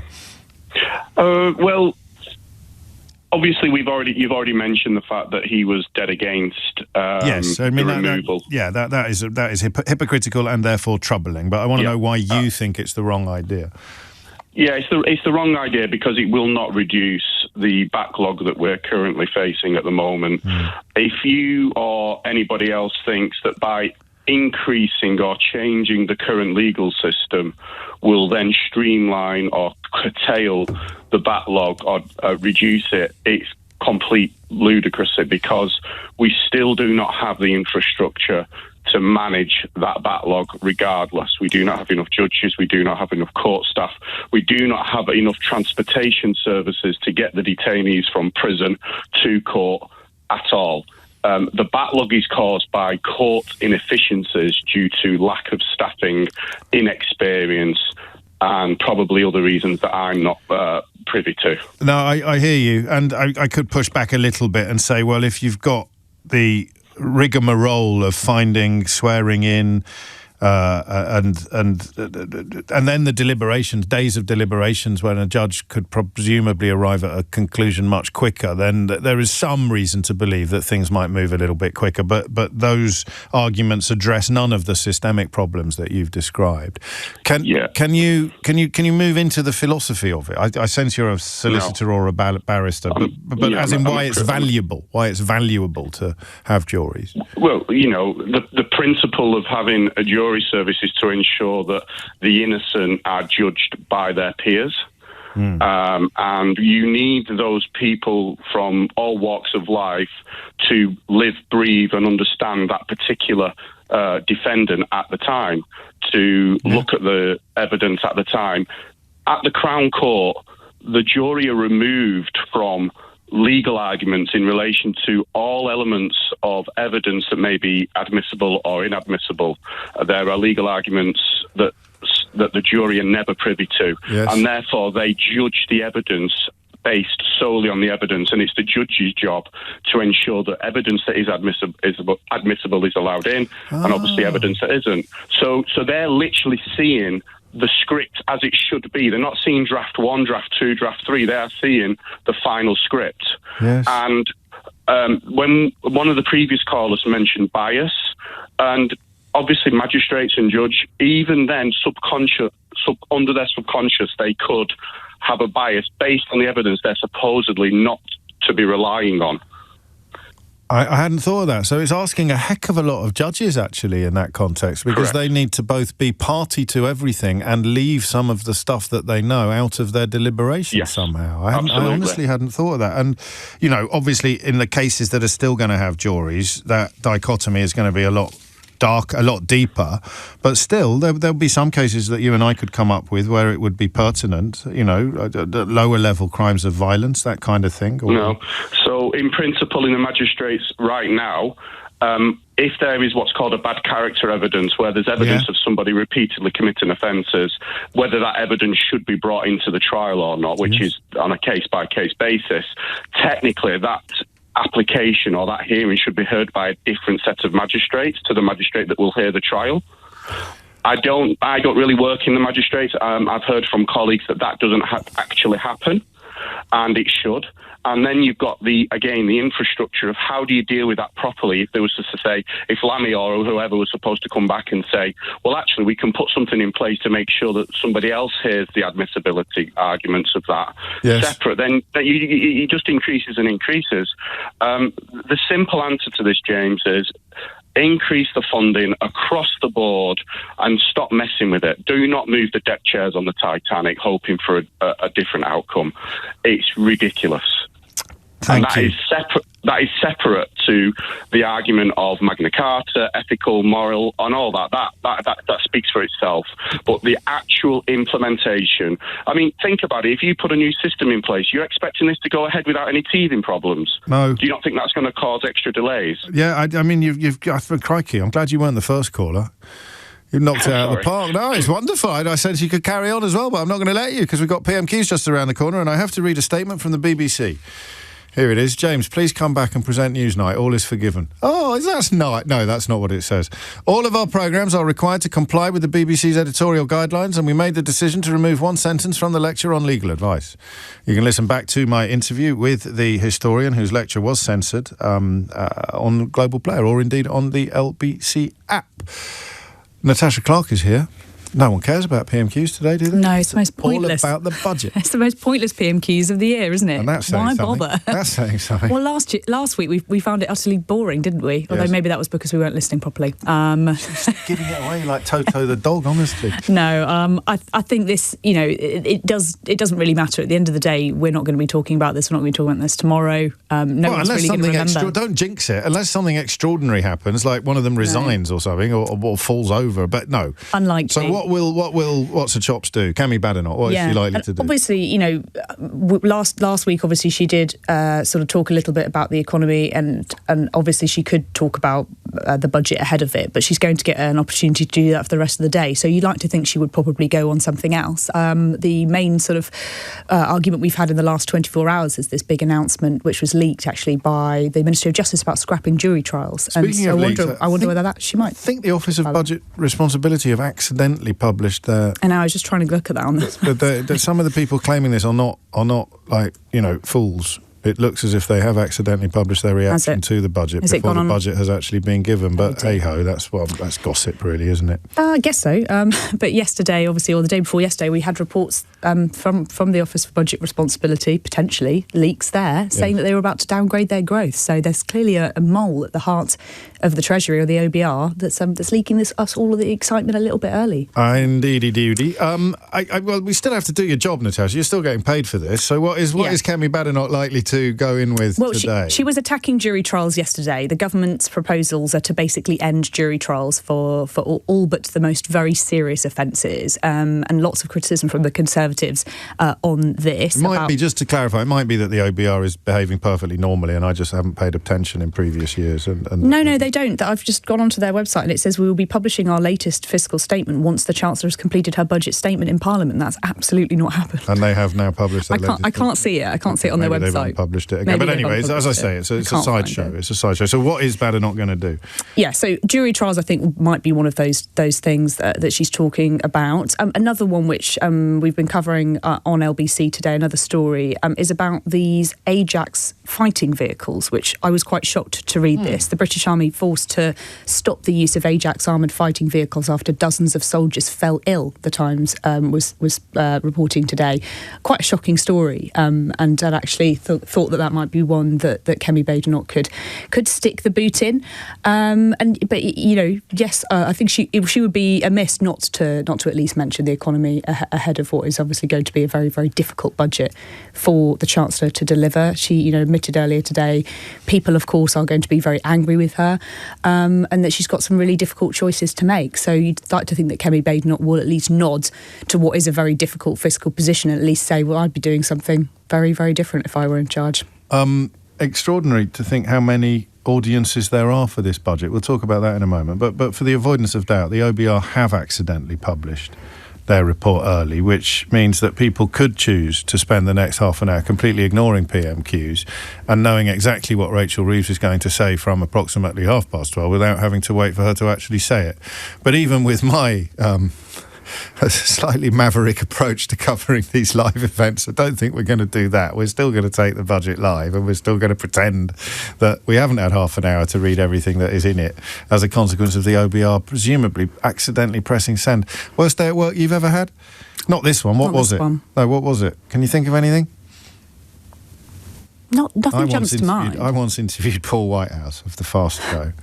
And unfortunately, I'd had quite a good lunch before I arrived to do the interview, and I misunderstood something he'd told me. I took it back to the office, and I thought he'd complained about the Fast Show not being on BBC One, and he hadn't. And we put it on the front page. I got a phone call from the news desk at midnight saying, "We've just had a call from the BBC. This is just complete nonsense." That's tough. I don't think I've ever had that. I think whenever you get the first edition, whenever you get an IPSO complaint, as you know, that's a bad one, isn't it? That's a blooding. That's a bad one. Even if it no longer gets upheld later on, you still have a sinking feeling in your heart whenever somebody complains about you, don't you? You sweet summer child. You don't have a sinking feeling at all. Means you're doing something right in some context. Actually, I think when I think back to my worst day at work. Anyway, I don't know who pressed send at the OBR, but they're going to be. They're not going to be sleeping well tonight. This is the point where I remind you that we will be crossing live to the House of Commons for one of the most eventful moments in the parliamentary calendar. But the budget, before that, we'll be crossing live the minute Kemi Badenoch gets to her feet and asks her first question to the Prime Minister, Keir Starmer. And that moment is now. Thank you, Mr. Speaker. And can I first pay tribute to the many farmers who have come to Westminster today to protest the shameful attack on them in last year's budget. I want them to know that Conservatives stand with them. Mr. Speaker? Yeah. They arrest them, we stand with them. Mr. Speaker, this has been the most chaotic lead-up to a budget in living memory, with resignations, hostile briefings, and... Can I just say to a couple of you, if you don't want the budget, make your mind up now. Nobody wants this budget, Mr. Speaker. With resignations, hostile briefings, and leaks galore, even just in the last 10 minutes, an unprecedented leak of the OBR analysis.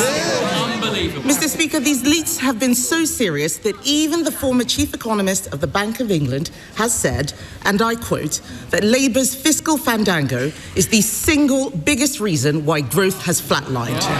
Does the Prime Minister agree with Andy Haldane, and does he have an explanation for this complete shambles? We all know the biggest shambles in living history, the Liz Truss budget. And what did she say at the time? Did she say, I don't agree, this must be wrong? No, she said, I think Liz Truss is 100% right. 100%. Not much room for flexibility. Not one thing was wrong with it, in her view. So we won't be taking lectures from her. Matters for the OBR. The Chancellor will set out the budget in just a few minutes' time. Mr. Speaker, we're talking about the leaks. The Prime Minister doesn't seem to appreciate the impact of these budget leaks on the UK economy. Even the Chief Secretary to the Prime Minister has said this morning that the leaks were unacceptable. So will the Prime Minister launch an investigation into the budget leaks and punish those responsible? Mr. Speaker, it's literally about 25 minutes before the budget will be set out in all, where we'll take further decisions. The Chancellor will set it out, but thanks to the decisions she's already taken, we've got 5 million extra NHS appointments, waiting lists are coming down, mortgages are cheaper, we've expanded free school meals. That's 100,000 children lifted out of poverty, a moral mission for this government. Compare that to the record opposite any day of the week. Mr. Speaker, he talks about the decisions she's already taken. If they were that great, we wouldn't have all those farmers outside protesting. He doesn't want to talk about leaks, but we can see that the chaos in Number 10 is having real-world consequences. Instead of focusing on the economy, they've been fighting like rats. Several journalists reported that Number 10 sources had briefed against the Health Secretary and other senior cabinet ministers. The Prime Minister then told us that these briefings did not come from Number 10. Will he repeat on the floor of the House the claim that none of his advisers has briefed against members of the Cabinet? Prime Minister. Mr. Speaker, I've been really clear about this. No one in Number 10 has briefed against Cabinet ministers. And the Health Secretary is doing a fantastic job. He stood before the electorate just before the last election. He said we'd deliver 2 million extra appointments for the NHS in the first year of a Labour government. There he is. What did he do? Not 2, not 3, not 4, but 5 million extra appointments for the NHS. They don't understand this language, Mr. Speaker, because they left everything absolutely broken. Mr. Speaker, the Prime Minister expects us to believe him. No one does. We all know that he did not have a serious leak inquiry. What he did, Mr. Speaker, was he asked Morgan McSweeney to investigate Morgan McSweeney, and then Morgan McSweeney discovered that Morgan McSweeney was innocent. All of this calls into question the Prime Minister's judgment. All of this calls into question the Prime Minister's judgment. We read this weekend that he wants the former Deputy Prime Minister back in his cabinet. He must have forgotten that she had to resign only a few months ago for tax evasion. When did the Prime Minister decide that lawbreakers can be lawmakers? Mr. Speaker, while she's scrolling through Twitter, we've delivered rail fares frozen, prescription charges frozen, the minimum wage boosted. We're focusing on the cost of living, the single most important thing for this country. She's focusing on tittle-tattle. It's not tittle-tattle, Mr. Speaker. We all know that he's only talking about welcoming the Deputy Prime Minister back because he is desperate to shore up his crumbling leadership.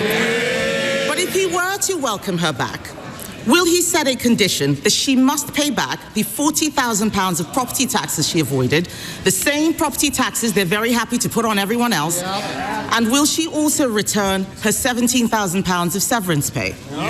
Prime Minister. Mr. Speaker, the former Deputy Prime Minister is the biggest social mobility story this country has ever told. She started from humble beginnings and fought her way to the very top. I'm very proud of what she's achieved in politics. I'm very proud of everything she's done for this Labour government. That sounds like a no, Mr. Speaker. I've never heard the Prime Minister speak so highly of people avoiding their taxes. But in summary, this just looks like a government that is a slow-motion car crash.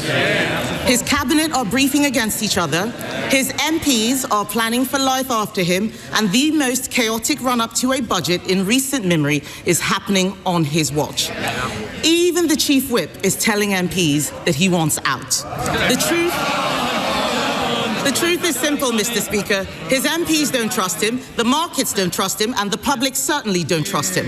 When will he finally accept that the chaos starts and ends with him?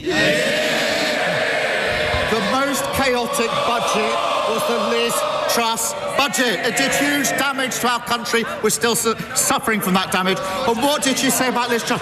She obviously does still think it. When asked, was Liz Truss right? 100% right, she said. The most chaotic, damaging budget there's ever been. And she sticks by it. I'm very interested to see her response to this budget if she thinks Liz Truss got it right. Mr. Speaker, what we're doing is focusing on cutting waiting lists, cutting the national debt, cutting the cost of living, renewing our country, a Labour budget with Labour values, delivering for the British people. Thank you, Mr. Speaker. At the moment, everyone is being bombarded with adverts and emails for Black Friday, encouraging them to spend money on so-called time-limited deals, leading to panic buying, increasing debt, buyer regret, and not to mention the impact on the planet, with delivery and returns of goods responsible for millions of tonnes of CO2 emissions. Does he agree with me that instead of rushing to buy online, people should look to their high streets to support local businesses and keep money in the local economy this Christmas? Well, I want to see our high streets thriving, and we encourage everyone to support local businesses this Christmas. Through our small business strategy, we've got £3 billion boost to help small businesses expand, and we've tackled the most significant reforms to tackle late payments, the most significant in 25 years, Mr. Speaker. And the Chancellor will have to say more about that in just a moment. Sir Ed David, Leader of the Liberal Democrats. Thank you, Mr. Speaker. We've just seen in the leaked OBR documents that taxes are going up to a historic record high. So will the Prime Minister explain why Labour is hiking people's taxes instead of fixing the £90 billion Brexit black hole in the public finances by growing our economy with a new, detailed, brilliant trade deal with our European partners? Well, he'll only have to wait a few minutes for the full details of the budget. But, Mr. Speaker, every week he comes here with the same problem. He always wants more spending, and he never wants to say how he's going to raise the money for it. The two things can't go together. Sir Ed Davey. Speaker, we want to grow the economy, not tax the economy. But if I can take him on to another issue, Mr. Speaker, I hope everyone in the House shares my alarm that a former leader of a political party in Wales has been found guilty of betraying our country and has now been sentenced to over 10 years in prison for his treachery. The Prime Minister said that Reform should hold an independent investigation, and he is right, but we both know that that's not going to happen. So given Reform won't, he must. So will he now launch a national investigation into Russian infiltration into our politics? Well, he's right to highlight this very serious case, a long sentence for pro-Russian bribery in the Reform Party at the highest level. You would think a leader of a political party would want to get to the bottom of that and ask the question, how on earth did that happen in the Reform Party? And what other links are there between Reform and Russia? But no, the leader of Reform doesn't want to do it. Because, Mr. Speaker, we know he doesn't want to know the answer to the question because Reform is riddled with pro-Putin propaganda. Thank you, Mr. Speaker. Mr. Speaker, after 8 years of traffic chaos and increasingly creative traffic diversions, residents of Parkside and Marston... And there it is, an understandably brief PMQs, given that everybody in the House of Commons is probably on their phones looking at the budget that's been accidentally leaked by the Office for Budget Responsibility, although... Ed Davies' second question there, one that should really be exercising a heck of a lot more interest in Westminster and beyond. The Russian propaganda parrots in Reform. One has been sent to jail, of course, for accepting money for doing it. The rest of them, presumably, as far as we currently know, did it for free. So why on earth wouldn't they want an inquiry? What is it they usually say, people like that, at times like this? If you've got nothing to hide, you've got nothing to fear. Anyway, I'll leave you with that thought. And we will return shortly to try to... Well, we probably won't. We'll have a quick sort of lip service about what you've just heard with regard to PMQs, and then Natasha will tell you everything that's in the budget before Rachel Reith stands up and tells you what is actually in the budget. James O'Brien on LBC. It's 16 minutes after 12, and this does actually pose something of a professional problem for us, because we are providing lavish and comprehensive budget coverage from approximately 12:30 today. We will take it live from the House of Commons, and then Sheila Fogarty and guests and colleagues will be going through the finer detail with the proverbial fine-tooth comb.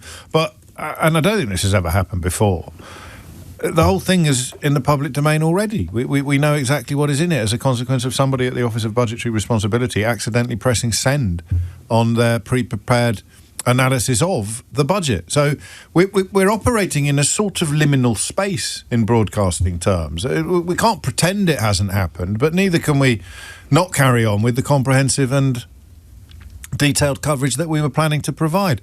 So I'm just giving you a quick heads up, really, because it's incredibly uncharted territory. Shortly, we will start going through what is in it, even though we're not supposed to know what is in it yet, but we do. Before that, PMQs, as you predicted, Natasha, quite a lot of sound and fury signifying nothing. Just one little thing struck me. If Angela Rayner does come back into the cabinet, the severance she receives as a consequence of having left the cabinet and lost the salary increase that is commensurate with that job. Lots of people in the shadow cabinet would have received severance payments before returning to frontline politics. Did any of them pay it back? Of course they did not. No, of course they did not. It's a bit disingenuous then, isn't it? And of course we shouldn't forget that this Labour government has decided to change the rules around severance payments, meaning that in future government ministers should not receive such big payouts from the taxpayer. And yes, she has been in receipt of a nearly £17,000 severance payment cheque after leaving the government, which obviously many people will feel rightly upset about. Obviously, Angela Rayner's got a big tax bill to pay. I'm sure it will just go straight towards that. But yes, you're completely right. This has been something which has overseen many a Tory minister. Whenever they are fired from the government or leave the government, they are entitled to severance payments of thousands of pounds. And you're totally right. It's one for every Tory that has taken. Some of them had tiny tenures because they changed leadership and cabinet reshuffles so often. Remember Boris Johnson's last dying days? There were only some of them that were in place for a matter of hours. Was it Gillian Keegan that was in the Department for Education for about 72 hours? Pretty quick. I don't know that she took any severance pay. But I don't know that she didn't. I don't know that she did or didn't, but I can tell you that a total of £933,000 was paid out in severance to ministers leaving the government in 2022-23, which is obviously the year that Boris Johnson stepped down. Yes, a lot of money. Gosh, it surprises me how much it is.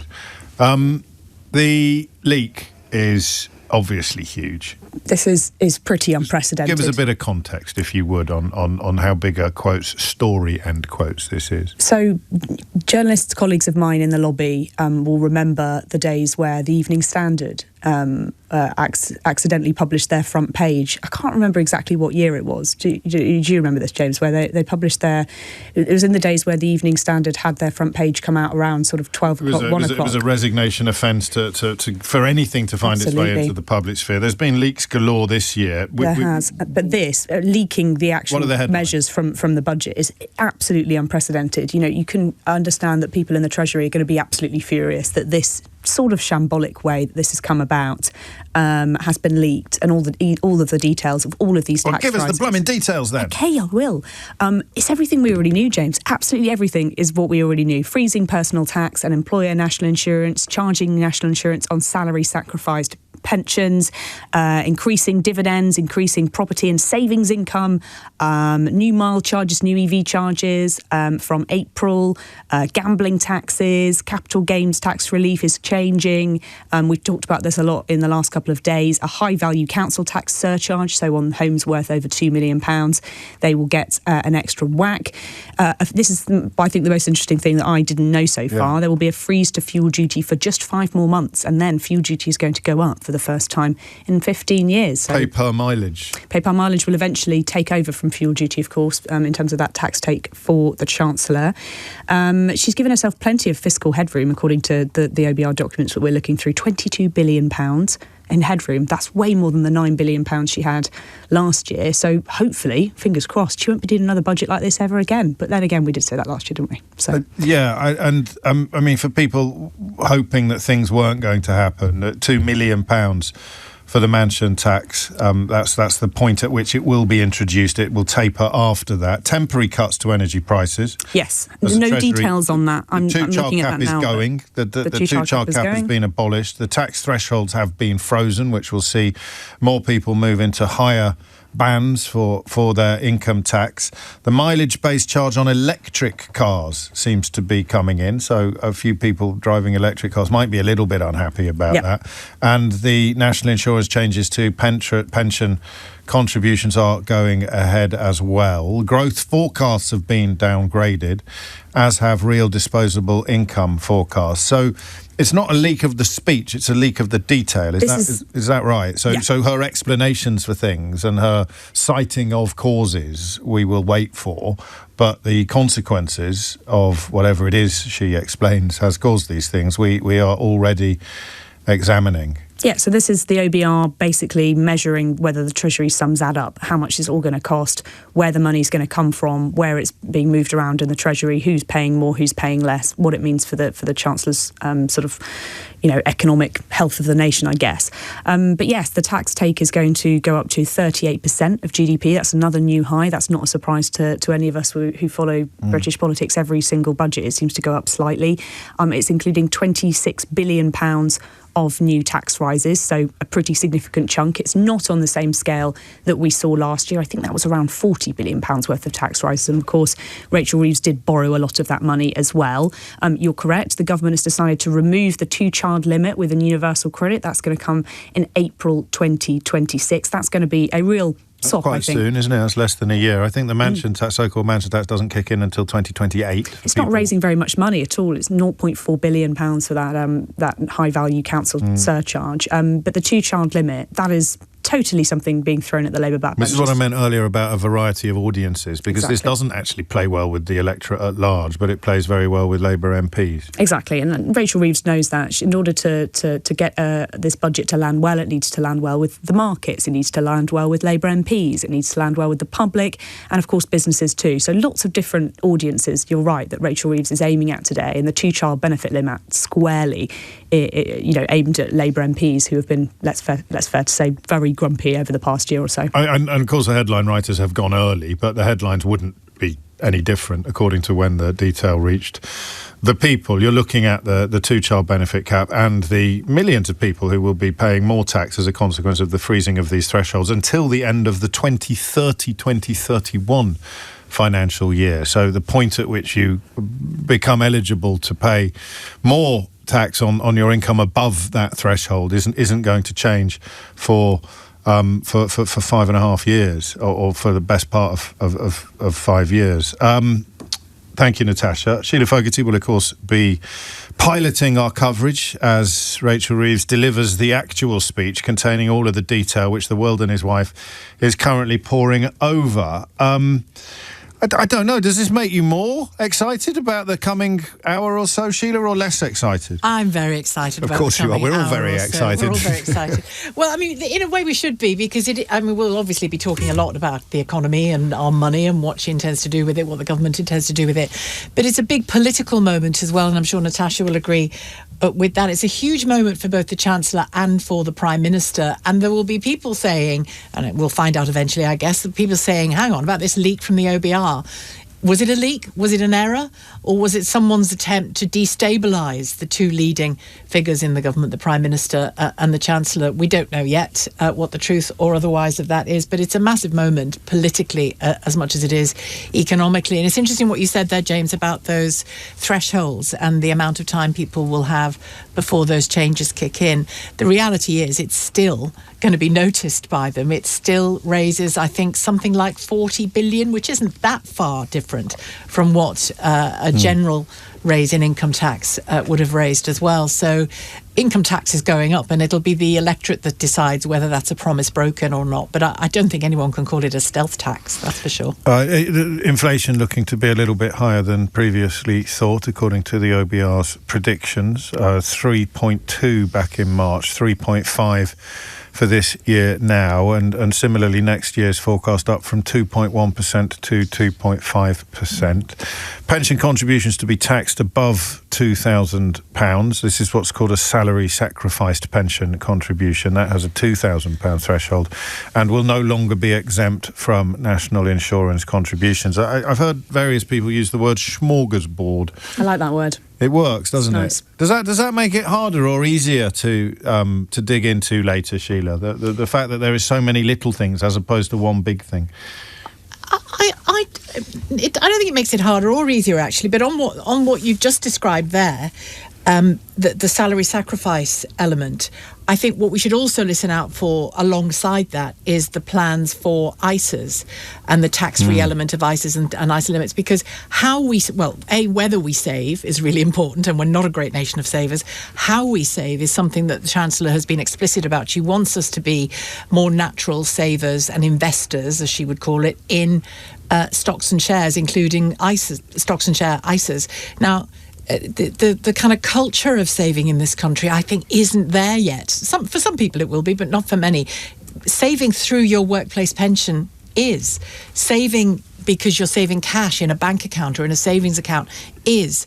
And I wonder whether these decisions on the salary sacrifice and ISAs, which we'll hear about, whether they are, in a sense, a bit of nudge theory happening. It's the Chancellor trying to get us to save differently, because removing the exemption of national insurance from employers on that salary sacrifice pension will probably make some companies decide not to offer it, and that is a bad thing, I think, when it comes to people saving. All of this to dig into. I've got the actual numbers on the high-value council tax surcharge, or the mansion tax, as it is rather more popularly known, which affects a vanishingly small number of householders in this country, but assumes a political salience rather disproportionate to its impact. There will be 4 price bands with the surcharge rising from £2,500 per year for a property valued in the lowest band, which will be £2 million to £2.5 million.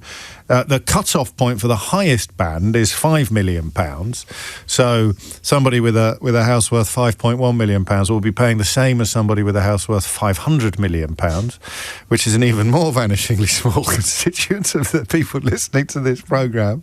And they will be paying £7,500 a year. So the most you will be paying per year for your property tax is £7,500, and the least that you'll be paying is £2,500. And that's on top of your council tax, though, I believe. Yes, it's a surcharge, yeah, not a charge. It's a hell of a lot, £7,500. If your house is worth more than £5 million. Oh, still though. Per year. Yeah, sure. Do you want to get your tiny violin out? I'll get my kazoo. Yeah. Okay. No, it's quite a lot to ask somebody to pay in one go. I wonder if you'll be able to spread your payments. But yeah, of course you're right. If you're a billionaire, Natasha, I'm sure you won't be blinking. You not only can you spread your payments, you can pay when you die if you feel you can't budget for it. Well, I probably can't. Me and my £5 million flat will be looking into this option. I'm minded to point out that if you are living in a £5.5 million flat and you can't find £7,500 a year, it's probably down the back of your sofa. Probably. Well, just sell the sofa instead. I think on this tax, not that I live in a £2 million property, just to get that clear from the start. 2 million is probably rather different, isn't it? People can find that they now live in a £2 million house, so they could still have their grown-up children living in. It could be regarded as their pension. It could be regarded as their care costs. You know, there's a lot in a house these days other than the sofa and the money down the back of it. Indeed there is, and I will be on the hook for some of this, but I haven't quite worked out how much yet. But the should we go through the bands again? Bottom line is 2028. That one kicks in. So if you are worried about... I've got some time to save up, is what you're saying. Well, or you can move. If you're worried about your ability to find £2,500 a year to live in a house worth £2.4 million, then there's plenty of time for you to move. James O'Brien on LBC.